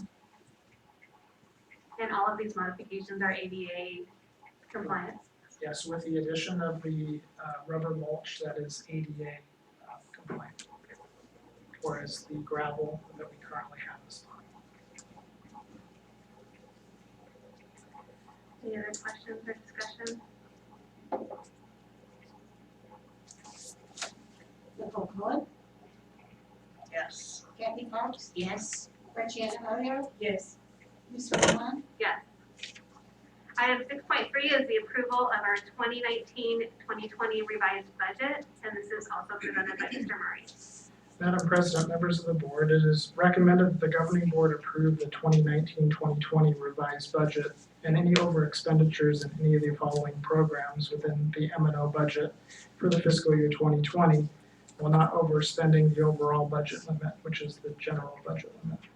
So in the areas of program 100, which is regular education, 200 is special education, and program 400 with pupil transportation. The revised budget includes final adjustments to the overall budget limit based upon funding changes that have occurred since the adoption of the budget last July. The district does not expect any over expenditure in any of the funded areas mentioned above at this time. However, per ARS 15-905G, it is if there needs to be an over expenditure in any of the funds, we must have board approval prior to the end of the fiscal year. The maintenance and operation expenditures will not exceed the overall budget limit, and the revised budget and summary sheet were provided to the board prior to the meeting, as far as on your desk before the meeting. And I do have a presentation after you. Do you have a motion on this item? I move that we approve 6.3 as presented. Do we have a second? A second. Should we go for presentation? Yeah, there's just a few slides, not many. So again, the purpose of the revised budget, like I mentioned in the rationale, the last time we talked about budget and had to submit anything to the state of Arizona was in July, the beginning of July. So our books weren't even closed at that time. That's just how the state works. So when we submit the proposed budget to you as a board, and then when we come back to you 10 days later and you adopt the budget, we're, as a business office, I'm giving a very much educated, not guess, but I'm real close without knowing all the facts, because again, the state themselves, they haven't finished all the recalculation of ADM at that point either. So based on our numbers, based on the revenue that is posted by the state or the funding formula given by the state, we adopt a budget. And then once final expenditures occur, once everything is finalized, the annual financial report is submitted to the state and presented to you in October, then at that point the state begins to finalize their numbers and then we reconcile. Usually in November, the districts will receive a report that tells us if we were within 1% of the state's calculation.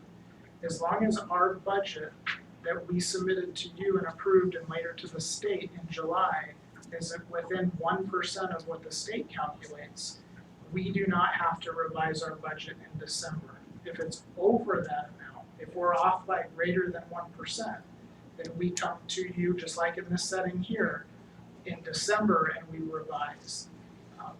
From what I'm hearing, more and more districts are having to do that because of current year funding, because there's just a lot of unknowns. It used to be that you budgeted off the 100th day way back in January, so you had more accurate data to go by. Now that's not necessarily the case because of current year funding. You're projecting enrollment throughout the course of the year, which can work to your advantage or not. So as long as your projections are pretty close, then you probably will not have to revise in December, as long as you're below that 1%. So we have been below 1% for quite some time. I haven't ever had to come to you in December yet. Hopefully I don't have to. If we do, it's not a big deal. It just means more work. But, so now this is the next opportunity that we have to actually reconcile and adjust our books to what the state has calculated. And then we present that here at this meeting, and then we upload the current revised budget or the newly revised budget to the state. So all this really does is it will either revise our budget capacity up, or we have a greater budget capacity, meaning our expenditures were a little bit lower and our carry forward grew, or we revise it down because our expenditures were more than what we budgeted for, and we have to then revise it downward. Or our ADM shrank to where we lost kids and we have to revise downward because we lost funding, or the opposite, we grew and we just have to reconcile ourselves to the state. So that's kind of just an overview of why we revise. We're not coming to you to say we are going to spend more and give people more money. It's just we're reconciling ourselves to the state. So these reports will hopefully show you this, and I presented most of these to you before. These are just the current ones. So again, I revise by pulling reports. We look at average daily membership, both prior year and current year. You can see that this is one report. This is called an APOR 55-1 report. This report shows everything from student count, average daily membership, district additional assistance calculations, transportation calculations, about a 6-page document, but it contains a lot of data on one report. So I run this report, I compare prior fiscal year ADM with current year ADM. This report was as of April 1st, I think, the portion date was April 1st. So this is the most recent report we have coming into this budget revision. So during the budget revision, as I mentioned, all we're doing is reconciling ourselves to the state to make sure what their calculations and our calculations come out to be are the same. So that way we can capture the appropriate budget capacity moving forward. So this happens to be that part of the 8455-1 report that talks about or displays the data for district additional assistance. You can see here that we have preschool K-8, what we should be getting from the state. Or what we've received is 1.5 million roughly is what we should be getting from the state. You can see there that we still have DAA adjustments, meaning that the state is still not fully funding us 100% of our district additional assistance. They are way better at it. They've greatly improved. We had 2 years ago, we were being cut 85% of our district additional assistance. And some of you that have been on the board for a while, this number over here, where I'm reconciling now and capturing $1.6 million of DAA, that used to be in the 300,000 range just a couple of years ago. So the state has definitely moved in the right direction. We do qualify though, as you can see, for about 2.5 million. Next year that's supposed to improve even more so. We should be getting about 50% of what it is between what we're currently getting and what we're supposed to get. So we should have about, if we're at 1.6 now, we should be right around 2 million, depending on what our ADM is gonna be. This number calculates based off of our annual average daily membership. So if we have kids sitting in seats, that helps us. If they're leaving us and our ADM goes down, then this number adjusts accordingly in the downward direction. And for this year, because of the circumstances, they calculated ADM based on our 100th day. Is that correct? Correct. Yeah. Right now, this is based on last year's 100th day. So DAA is still using the 100th day number. They're not using the current year funding model. So DAA will, at least for now, still relies on the old funding formula of relying on the 100th day number. And that's been happening. That was not affected by the current year funding change. So that's still the one constant of the old funding way, which is nice. This is another report from the state. This is a budget 25 report. There's a budget 75 report earlier in the year, but that then changes to a budget 25 report. And what this is it shows what ADE has calculated based on everything submitted to them in the form of student enrollment and expenditures from our AFR. And then this is what we use to then reconcile to the state in the form of this budget revision. So the state is showing us what our revenue control limit is. All of these things, all of this data is then put into the official state reports that you have in front of you. That will also, it's always published on the website, it's always published through a link on ADE's website, so it's open to the public to view this. So we are reconciling to the state and capturing additional monies here where our now general budget limit is $38,952,415 based on our revised budget. That's maintenance and operations. That does not include grant funds or anything like that.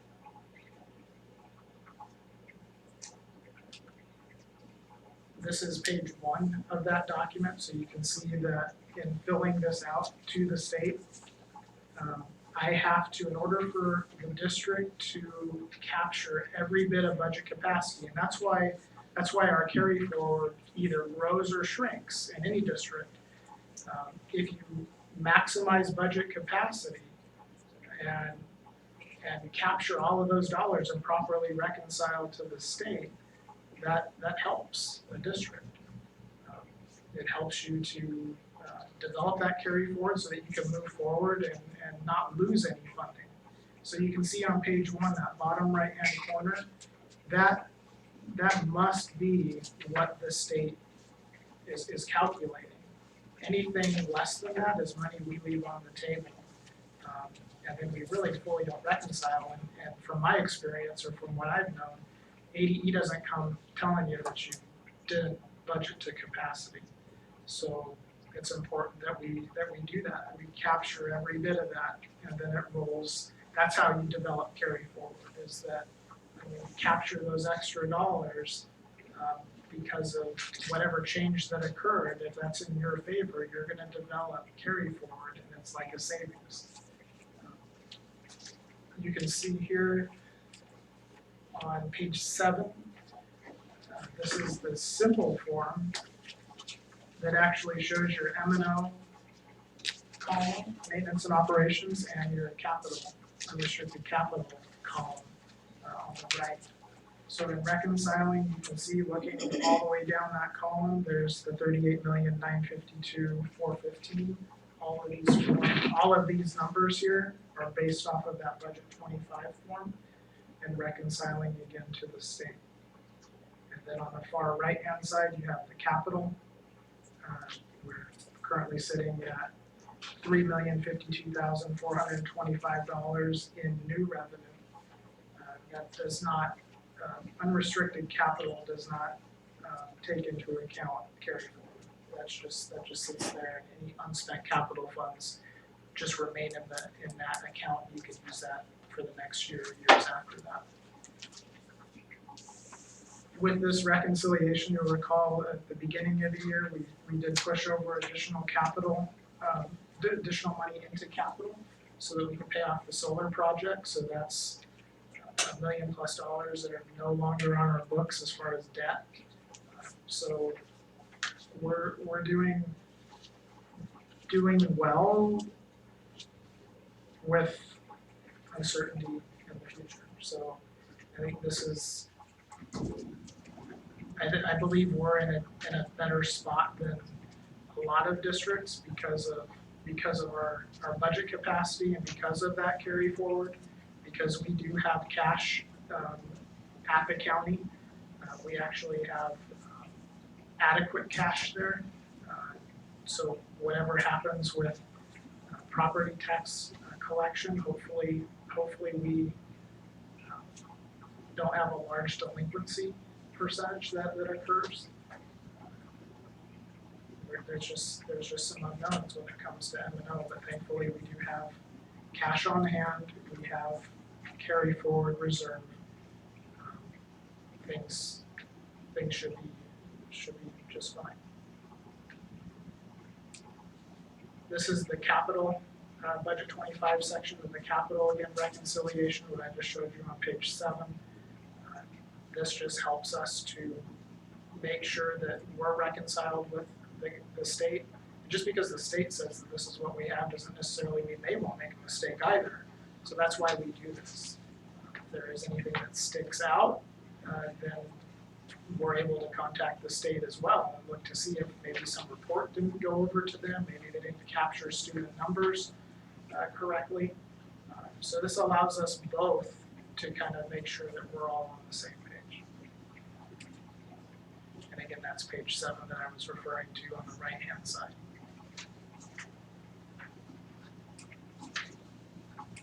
So just in conclusion, again, as I mentioned before, these documents are public, they're open to the public. Again, you can access a link through the Department of Ed. Anyone can do that wherever they are. You can also access it through our website, and here's the screenshot and how to navigate to that section. And I will have to update that website. Text will catch that. So I will update that website to the new website. And people can access the documents there within probably the next couple days. We do have until, actually it was going to be May 18th that this would be uploaded to the state, but the state did come back just a couple of days ago and say that we have till June 30th now to do all this. So I was already 90%, 95% of the way through this, so I figure we're just gonna do this and we'll upload all this, we'll upload all these documents to the state by the end of the week, so we'll get it off our desk and we made the deadline and beat it by a long shot. Got your homework done early. That's right. Will that affect the dates? I know we have a June budget meeting scheduled. Will that affect those dates, or are we just keeping those as planned? I plan on leaving that as is. They may push it back. They may say, well, you don't have to submit until July or whatever it is, but I really don't know how they can do that because we need to open up our books and get people paid come July, but we'll see.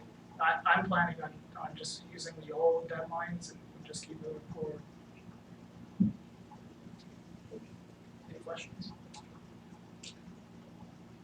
Any discussion or questions?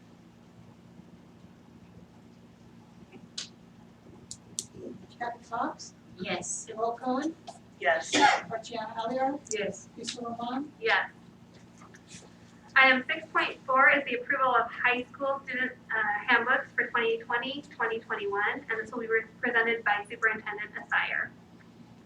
Thank you, Madam President, members of the board. It is recommended that the governing board approve the 2021 high school handbook, handbooks plural, the Lake Havasu student handbook and the Lake Havasu high school athletic handbook. A copy of the 2021 handbook was, and the athletic student handbook was provided electronically to the governing board. In your documentation are the changes that were made. I do want to share that through this process, Mr. Madden had a question that was answered by Mr. Becker satisfactorily. So basically, they're primarily technical changes in the handbook. Do I have a motion on item 6.4? I move we approve 6.4 as presented. I second. Any discussion? No, but I'm sure it was already caught, but I'll just note on new page 7 office staff. It should be Mr. or Justin's administrative assistant, not Mr. Kruger's, right? Yes, thank you. I'm sure somebody caught that along the way. Maybe not. All right.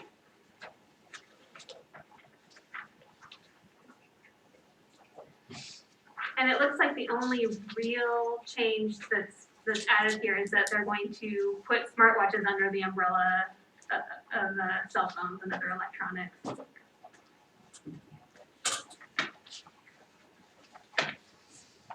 Any other discussion? Archiana Alliar, Yes. Nicole Cohen, Yes. Kathy Fox, Yes. Lisa Roman, Yes. Item 6.5 is the approval of Sole Source Amplify Education Incorporated, and that's presented by Mr. Gardner. Madam President, Governing Board is recommending the Governing Board approve Amplify Education Incorporated as the sole source and exclusive worldwide source, copyright owner, and publisher of Amplify products not to exceed $60,000. Rationale: the Lake Havasu Unified School District, with board approval, created a magnet school at Oro Grande Elementary School.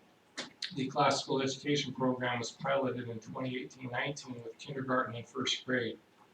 The board then approved a recommendation to adopt a classical education program for the entire school, grades K through 6, starting in the year 2019-20 school year. The provider of the curriculum is the Core Knowledge Foundation. At that time, discussion included expansion to the middle school, and the Thunderbolt department chair attended the K-6 Core Knowledge training. Approval of the Core Knowledge Language Arts Program 6-8 provides students and parents with an opportunity to continue their pursuit of a classical education. Mr. Jeffrey Young piloted the Core Knowledge Language Arts Program at Thunderbolt for the 7th grade, and he enthusiastically supports the recommendation of this program to the board. through a services agreement with Core Knowledge Foundation, Amplify is the only authorized commercial provider of professional development and customer support for the implementation of this program, grades pre-K through 8.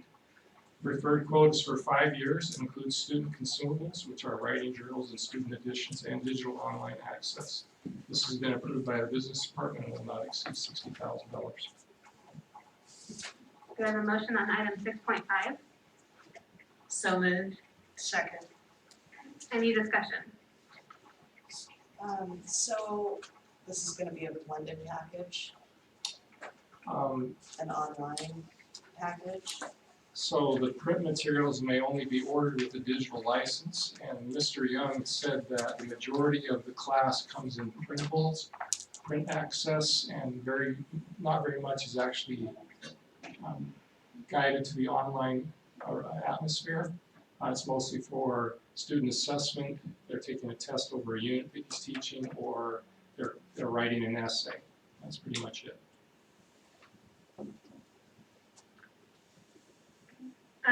For the 6th grade, it looks like we would be ordering 150 units.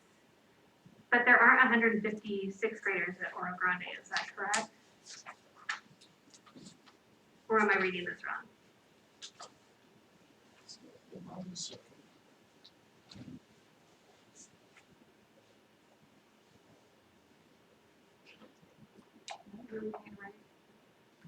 Oh, I think that is accurate, and I'll have to double check on why the amount of, or the quantity, because you're right, we don't have 156 graders or Grande. And then, so this will be 6th, 7th, and 8th graders, and this is a consumable. So even though the quote is good for 5 years, we would be paying this recurring cost of $53,000 annually. No, No, that's for okay. the 5 years. It is for the 5 years, okay. Yes. Okay, that's good news. And that's a savings if we do the 5 years of approximately $3,500 if we do it for 5. That's because they threw in the teacher packages Yes, at no cost to us? Okay. that's correct. And maybe that's why the quantity is 150. Oh, to take the For 5 years and, But It seems like the 7th and 8th would be short then. exactly. I don't think that could be how they formulated that. I could be wrong. Okay, so my only concern, I am inclined to go ahead and approve this. And a lot of that is based on the strength of Mr. Young's recommendation, because I do think that he's an excellent educator, and if he's excited about this program, then that carries some weight with me. My one concern is that we, as a board, never formally approved expansion of the classical education program into the 7th and 8th grades. And so I would like to, we can't add it here tonight, but I would like to suggest one of 2 options. Either scheduling a special session where we could put that on the agenda and approve it so that we've crossed all our T's and dotted all of our I's. Or, and I do not care for this option as much, but we could approve this program tonight and then put approval of the expansion into 7th and 8th grade on the June agenda. I don't like that option as well because I feel like it's putting the cart before the horse. We're approving a program when we haven't even approved the expansion into 7th and 8th grade. But I'm willing to be a little bit flexible because I think, there's just a lot going on right now. We all have a lot on our minds. So what do you guys think? Do you have preferences either way? well, I would leave that up to administration to make a suggestion about the best way to proceed. I know that you weren't here during all those meetings for the classical academy, but it was always understood that the purpose of creating a classical school was that there would be a pathway going forward. I didn't realize that we were gonna need to approve each step of the way for those kids, so I guess I'm a little confused as to what you mean by formally approve. We're not turning Thunderbolt into a classical academy, we're just providing resources that those students will need coming, so I guess I'm confused at what you're saying, we've never officially approved it. I assume that was all in the approving of actually turning a whole entire school into a classical academy. Well, I definitely see the need for a pathway. I mean, it doesn't make any sense to create a magnet school and then not give students Right. a pathway to do that in future grades. But we did not, as a board, formally approve that expansion. So it was part of the discussion, but for instance, in, I believe it was December of 2018, there was a vote to expand from K1 at Oro Grande to K6, but there was never a subsequent vote to expand 7 and 8. And that's, again, that's where I feel the formal approval is necessary. Again, I ask for the opinion of the I administration. disagree, I don't think a formal vote is necessary. What are we gonna vote it down after we've spent all these resources creating an entire I mean, classical academy? This could be something that could come back to bite us in the future. We can have a future board member who doesn't like the classical academy and says, you know, we neglected to do something which we didn't mean to do. I don't really. I guess I could see that if you're turning a whole school into a classical, like if we were gonna turn the whole district into a classical, academy-driven, district, I think that would require a vote, sure, but I don't know, seems like a curriculum issue that is being brought before the board. I haven't seen any curriculum materials.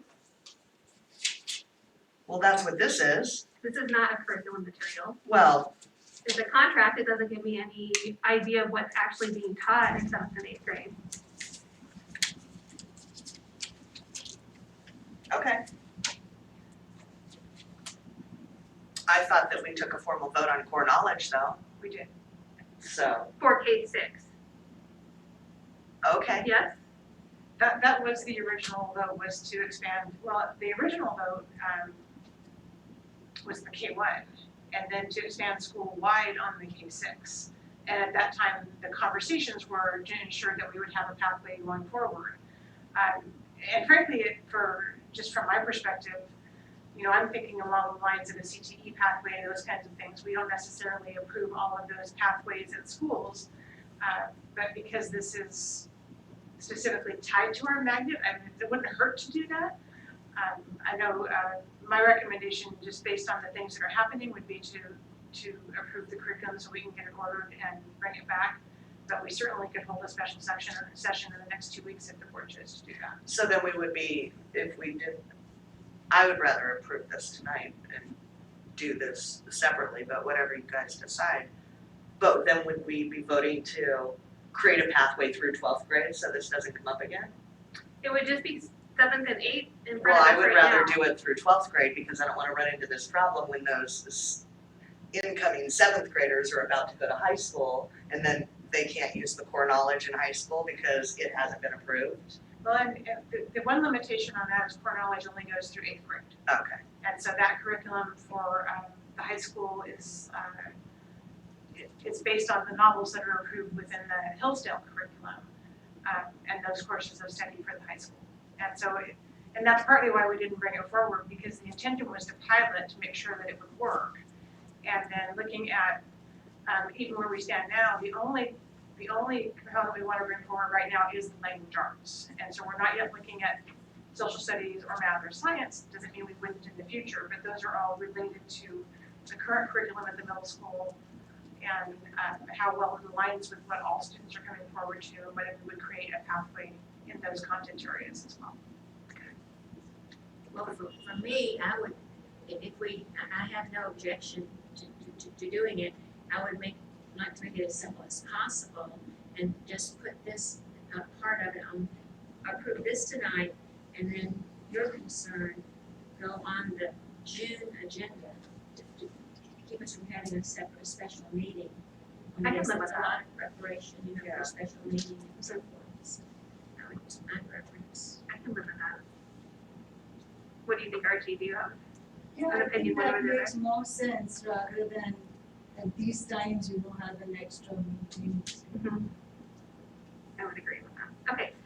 And then my final kind of question is, with this offering in 7th and 8th grade, is it going to be labeled as advanced English? No, this is not going to be labeled as classical or as advanced English. It will be classical English. For students who are coming from other schools, will they be, I'm assuming that there's limited seating for these classes. Will they be somewhat at a disadvantage because preference will be given to Oro Grande students? Or is it, if you have more students interested than you have seats available, will it be on a lottery system or some other system? So for this year, again, the students who we piloted in 7th will just move those 4 sections to 8th.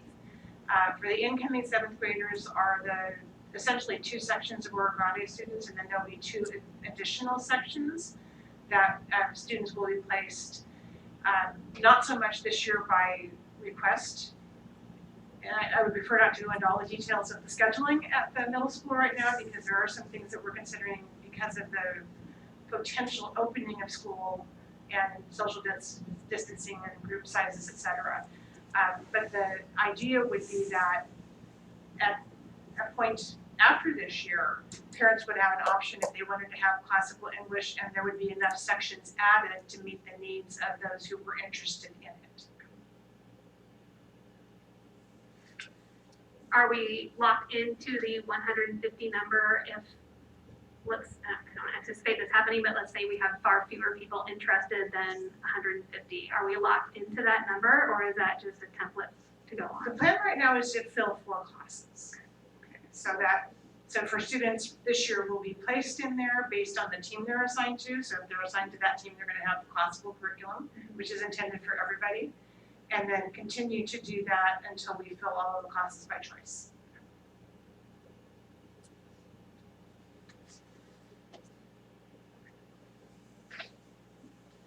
Any other questions from any other one? My questions have been satisfied, so. Nicole Cohen, Yes. Kathy Cox, Yes. Archana Aliyar, Yes. Lisa Roman, Yes. Item 6.6 is the approval of highly effective teacher observation cycle, and this is presented by Mrs. Festa-Daigle. Madam President and Governing Board, it is recommended that the Governing Board approve the LHUSD Highly Effective Teacher Observation Cycle.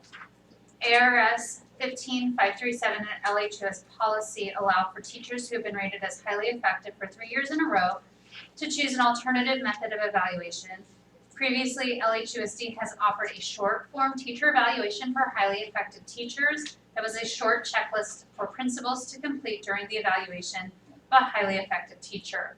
The short form was helpful to support principals with their load of evaluations, but did little to support continuous improvement of instructional practice. The highly effective teacher observation cycle was developed with the same committee who developed the LHUSD teacher evaluation in 2018-19. There are 5 pathways for highly effective teachers to choose from. They were created in alignment with district district initiatives. They give teachers the choice of how they will continue to improve their practice.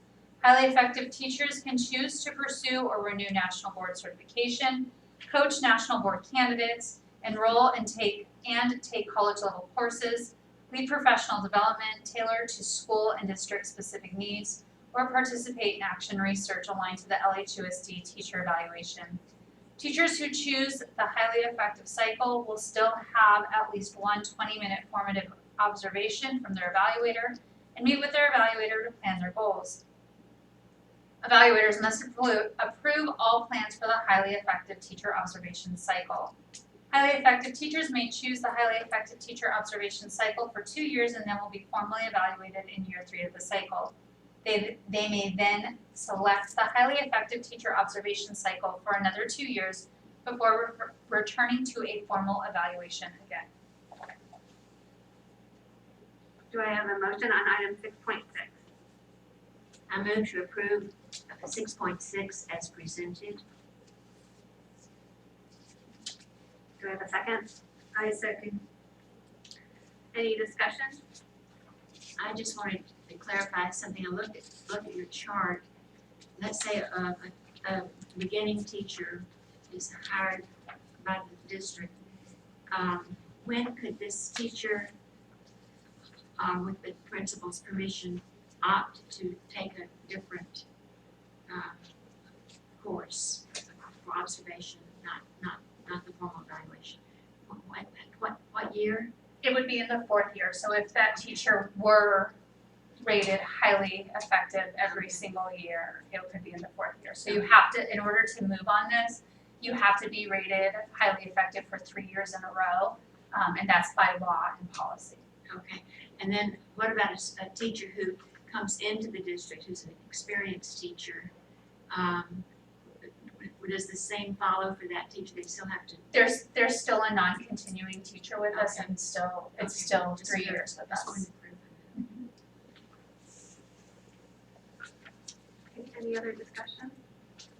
Well, a lot of work went into this. I know, I was gonna say, thank you, and I neglected to say when Mr. Murray was presenting the budget, but I know A lot that of work went into that. a lot of work for that and a lot of work for this. It represents a lot of, it's a few pages in a board packet, but I know it represents a lot of behind the scenes work, so thank you.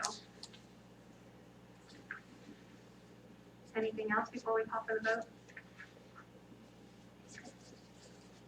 Kathy Cox, Yes? Archiana Alliar, Yes. Nicole Cohen, Yes. Lisa Roman, Yes. Item 6.7 is the approval of purchase and training agreement with Star Autism Support Incorporated, and this is presented by Mrs. Wolter. Madam President, members of the board, it is recommended the governing board approve the purchase and training agreement with Star Autism Support Incorporated for intervention resources for grades pre-K through 6th grade, training for staff and ongoing coaching for fidelity and sustainability not to exceed $27,000. The STAR program, which stands for Strategies for Teaching Based on Autism Research, was created by Eric Falco and crew in 2015. It teaches children with autism the critical skills identified by the 2001 National Research Council and uses many of the evidence-based practices identified in the 2009 National Standards Report and the 2014 National Professional Development Report.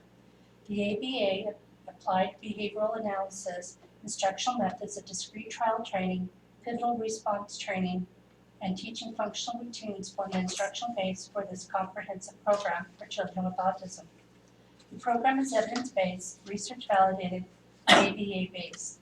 The STAR program includes detailed lesson plans, teaching materials, data systems, and a curriculum-based assessment for teaching the 6 curricular areas of receptive language, expressive language, spontaneous language, functional routines, academics, and play and social skills. Pre-K through 6th grade special education staff will participate in a 2-day training, and following on-site coaching will be provided for fidelity, implementation, and sustainability. The Arizona Department of Education has a request for proposal contract agreement, CTR 045017, with Star Autism Support, and they are also a sole source provider. Funding will come from the IDEA grant. This agreement has been reviewed by purchasing. So I have a motion on item 6.7. I move that we approve 6.7 as presented. I second. Any discussion or questions? Do we have only one elementary school that has an autism program or more than one? We have one site that has been designated for what we would consider our more self-contained program, but we have children throughout our entire district that have autism. And we try to address their needs in the least restrictive environment.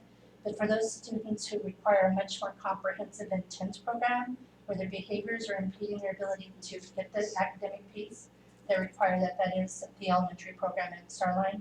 But our preschool starts also. So this program will be used just at the one school or throughout the district? Throughout the district. Okay. It can be in our self-contained programs, Oh, I so the preschool classrooms, our Smoke Tree SDC program, and our Starline program. And then our goal is to develop a train-the-trainer program using our Starline classroom, a master model. That's where we're having that coaching. And then that staff can actually become the staff that can train other sites and be those experts to help them. We've been using much of this process for years, but we've had that expertise more here. The goal is to get that knowledge throughout the entire district. in a common language and a common approach. You know, there are probably a lot of students who are not formally in the autistic program getting autistic services, but they have been identified as Asperger students. Will those students have access to this program? The techniques, we use ABA, and like I said, many of our students with our higher functioning students on the spectrum have intensive supports through occupational therapy. Speech is working with them. So if they are requiring that, generally your more higher functioning students don't necessarily need that unless they have behavioral issues that's impeding them or they're lacking that ability to address some of those social skills. So sometimes you have to take them It's back. the social skills I'm thinking of.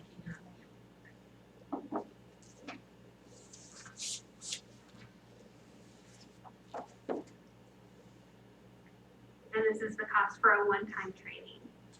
It's a 2-day introduction training, and then the coach will come out on 2 separate trips and begin helping to do that on the site, but they'll be available for consultation if we're needing that. And we also will have some online resources and DVDs that our staff can retrain. We're looking at training not just our teachers, but our support staff, so we're really working to build that team level. So again, expertise helping them throughout their program. Any other questions or discussion? Marciana Halliard, Yes. Hope Bowen, Yes. Tammy Fox, Yes. Cecil Roman, Yes. Item 6.8 is the approval of addition of EduPoint's Synergy online registration module, and this is presented by Mrs. Vesterdagel. Madam President and Governing Board, it is recommended that the Governing Board add the online registration module to the Synergy Student Information System. LHUSD has used EduPoint's Synergy Student Information System since 2016 as our student data management system. The schools use the system to store information about students, including grades, attendance, discipline, parent information, and demographics. Parents and students are able to view grades, communications, and some demographic information using Student View and Parent View. Currently, registration for new students and returning students is done via paper and entered into Synergy by hand by office staff. There have been a number of issues with paper registration because of COVID, and schools are limiting what papers they are distributing and collecting from families. It is recommended that LHUSD add the online registration module that would allow for new and returning families to register online using the Synergy Student Information System if they choose. Administrative assistants would review and approve registration information. Parents could also choose to continue paper registration packets. The online registration module would be custom designed to match our current procedure. All forms would be completed and submitted directly to the Synergy online registration module. Not only would this benefit schools during this time, but it would reduce the number of audit issues because of mistakes in data entry. It would allow for quicker completion of forms as fewer students would be transporting forms back and forth, and it would allow for families new to the district to complete and return required forms without having to pick up registration packets in the office. The Synergy online registration module will cost $11,299 for the first year due to additional setup costs. After the first year, the annual cost will be between $7,000 and $7,500 for the online registration module. Implementation should take less than 90 days. The agreement can be canceled at any time at the end of any year. Prices are locked in for 5 years. The agreement has been approved by the business department. EduPoint is approved as a Mojave Education Services contractor. This will be paid out of Fund 610 unrestricted capital outlay. The current EduPoint Synergy software license agreement was provided to the board prior to this meeting. Do you have a motion on item 6.8? So moved. Do you have a second? I second. Any discussion or questions? For all the same reasons, I'm not interested in this. And Synergy, we were forced into Synergy. That wasn't even an option. And this is part of the state longitudinal data system. And for parents that are don't know what that is, think of a pole, and it's got a ton of offshoots from it. where the data is pulled and used and twisted, and you have no idea where that data is actually going. And, but anyways, you know, I'm so anti-tech. And this would still give parents the option of submitting the paper Yeah. forms as it says in there. I would highly recommend that. And for the cost, you know, we could have somebody really proficient sit there and do nothing but that. I mean, it's quite a hefty cost. And the reality is, we do have people that are doing it and there are mistakes, and Mr. Murray can speak to those audit exceptions and they are problematic.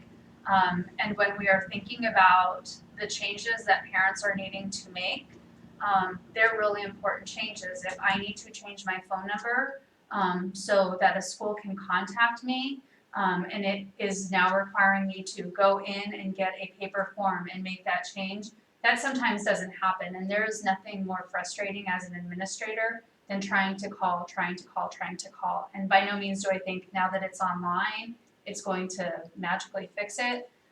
But the reality is in order to connect with parents and get them to complete forms in a quicker manner, so we can register students for school, and so we can have correct information and synergy, that's extremely important.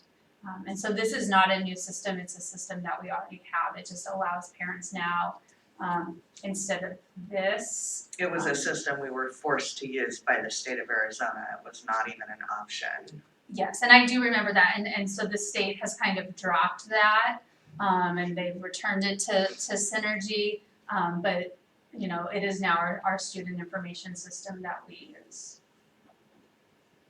So are we able to, for the parents that are gonna use this, cause I know it'll pass, are we able to put the Synergy software license agreement out online for them? Or do they get that when they're gonna sign up, or do they just get the small little terms and services or a piece of it? You know what I'm saying? Wouldn't it be easy to have a link?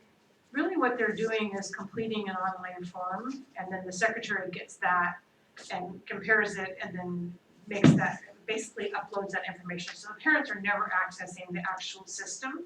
They're just able to complete the information that we would normally have them updating. So there wouldn't be a link to the agreement that they, when they made the decision? Right, it would be the same thing as if they were filling out a piece of paper and giving to us. But the difference would be that you're not then taking the piece of paper and typing into the system. You're looking at the paper and then choosing to move those things into the system. Could they be, could parents be told that if you would prefer not to fill this out online, there is an option, you may fill it out on paper, so they see that statement right there? Yes. But they don't ever access Synergy, just so you know. I wasn't insinuating that at all. No, I just meant that whenever you're doing anything on your phone or on your desktop computer with one of these companies that is a tech platform, you're agreeing to things that you just don't have any idea, and maybe they don't wanna know, maybe they don't care. You know what I mean? I do, I care, but maybe I'm just a dork, I don't know. Could be. Maybe I just am too paranoid, but you see how everything is changing so rapidly, and the justifications for all these things that we're actually doing is really just to keep up. It doesn't have anything to do with why Johnny can't read. I mean, it doesn't, so that's always gonna be my argument, so. But when I look at that licensing agreement, when you're adding your information, who else are you giving it to? That's my So it's when concern. you're doing the form and When sending it you, in. exactly. Thank you for Sorry. clarifying. Anyways, that's it. Any other discussion? Nicole Cohen, No. Kathy Cox, Yes. Artiana Alio, Yes. Lisa Roman, Yes. Item 6.9 is the approval of Lake Havasu Unified School District Number 1 official logo update. This is presented by Mrs. Estadego. It is recommended that LHUSD update our logos to the attached logos. We're requesting to update the official LHUSD logo to a more modern logo that has been used for recruiting and hiring during the past 2 years. Our logo is an important part of our brand and should draw attention, be memorable, and represent who we are. The logo that has been used previously looks like many municipal logos and does not make the impact we would like. We are currently updating our website and would like to use one logo to be used throughout the website. 2 logos are being presented. We would like to use the logo with scholarship, character, and humanity outside the logo where room permits. We would like to use the logo where scholarship, character, and humanity is in the bridge, where there's a smaller space. Logos will be developed which each of the school colors at each of the sites. Do I have an item on, or a motion on item 6.9? I move that we approve 6.9 as presented. Do I have a second? I second. Any discussion? I just want to say how much I love this, and I don't think it looks as pretty on the screen as it does on paper, but I did want to kind of highlight what Mrs. Besadega was saying. You have the starburst, there's sunshine rays up top, and then you have the mountains, and then the bridge, and And then a budget. did I do that when I? Let's do some more budgeting. I'm sorry. This happened to me when I was a substitute teacher too, by the way. Sure. My goodness. That was a big budget presentation. It's the fastest way Just to to read recap. Can you do the next one that quick? That was a big I didn't mean to do that, I'm not gonna touch anything. No, So up here on the bridge, um, that's where it says the scholarship, character, and humanity. It just looks really nice. You have, I just want to congratulate whoever made this logo, because I love it. You probably couldn't hear anything that I was saying because I wasn't speaking into a microphone. Right. Trust me, the logo is beautiful. It looks really nice. It's been scanned in, but it's really beautiful. And so we've been kind of using it quietly to recruit, but it does make much more of an impact. And so when Mr. Masden was with us doing the website update, it was actually his suggestion that we really be bold, and this is what we're doing, and we have it consistently throughout. And so that's why this item is here, is because he pushed me into Superintendent Asider's office and said, let's do this. Anybody else? Anybody else want to break some equipment while they're discussing? Kathy Cox, Yes. Artiana Alvear, Yes. Nicole Cohen, Yes. Lisa Roman, Yes. Item 6.10 is the approval of vouchers, student activity funds, and auxiliary funds. And this is presented by Mr. Murray. Madam President, members of the board, it's recommended the board approve vouchers. Vouchers for April and May will be presented next month in June. There wasn't enough time to get April's vouchers finalized for this May 5th meeting, so that will happen in June. But it is recommended that the board approve student activity funds, K-12, and auxiliary funds, both for March of 2020. Do I have a motion on item 6.10? I move we approve 6.10 as presented. I second. Any discussion or questions? Artiana Alvear, Yes. Nicole Cohen, Yes. Kathy Cox, Yes. Lisa Roman, Yes. For our informational items, I believe we have something from the superintendent? Or we don't? something like, Oh, do we have any informational items from you? no, but did you want to do any questions that came in from the public? No? Yes, I No, would. There's nothing. No, I don't want to do it. There's Sorry. nothing. So then we have just,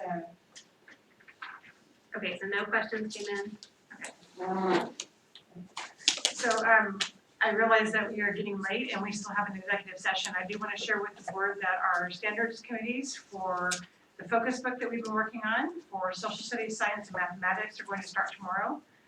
We're meeting via Zoom. I understand the limitations, but we're meeting via Zoom tomorrow and Thursday, and then our individual subject people are meeting next week. We also have our elementary principals doing their evenings of excellence. They're doing very creatively having drive-through delivery of awards and doing some fun things at their school sites. And so they've been very excited about planning that, and they're trying to be consistent across all the elementary schools and doing the same kinds of things with their kids. And one of the things that is also, Mr. Becker shared about graduation, when they did a survey of the students who were graduating, one of the things they were most upset about was not being able to go through the teacher tunnel in the gym where they move the class every year. And so on the graduation day in the morning, the teachers are gonna create a tunnel under all of the solar panels. And the students are gonna be able to drive through the teacher tunnel, and then their last stop is to pick up their information from, I don't think it's their diploma at that point, but maybe it is. On the 21st? So, Okay. yeah, so there's some fun things that are planned for the kids, and I just thought I would share those are coming up very quickly.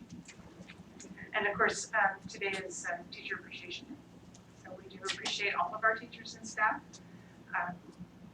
Just wanted to share that as well. Any informational items from the governing board members? I just had one thing that I wanted to follow up with. I know Mrs. Cox mentioned when we were discussing family life revisions and how it looked like we might not be able to offer anything in the spring like we normally do to our ninth graders. And so making sure that we let parents know, by the way, if you were relying on the high school to provide this education, it didn't happen this year. So I just wanted to follow up and see, I know nothing happened this fourth quarter as far as like traditional activities, but I was wondering if that was still something that we were planning to communicate to parents.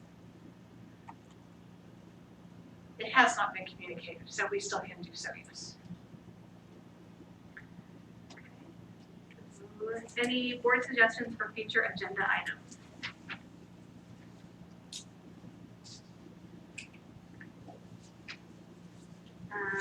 And we have no members of the press here. All right, so our next scheduled meeting will be June 16th here in this room. And I will entertain a motion to adjourn.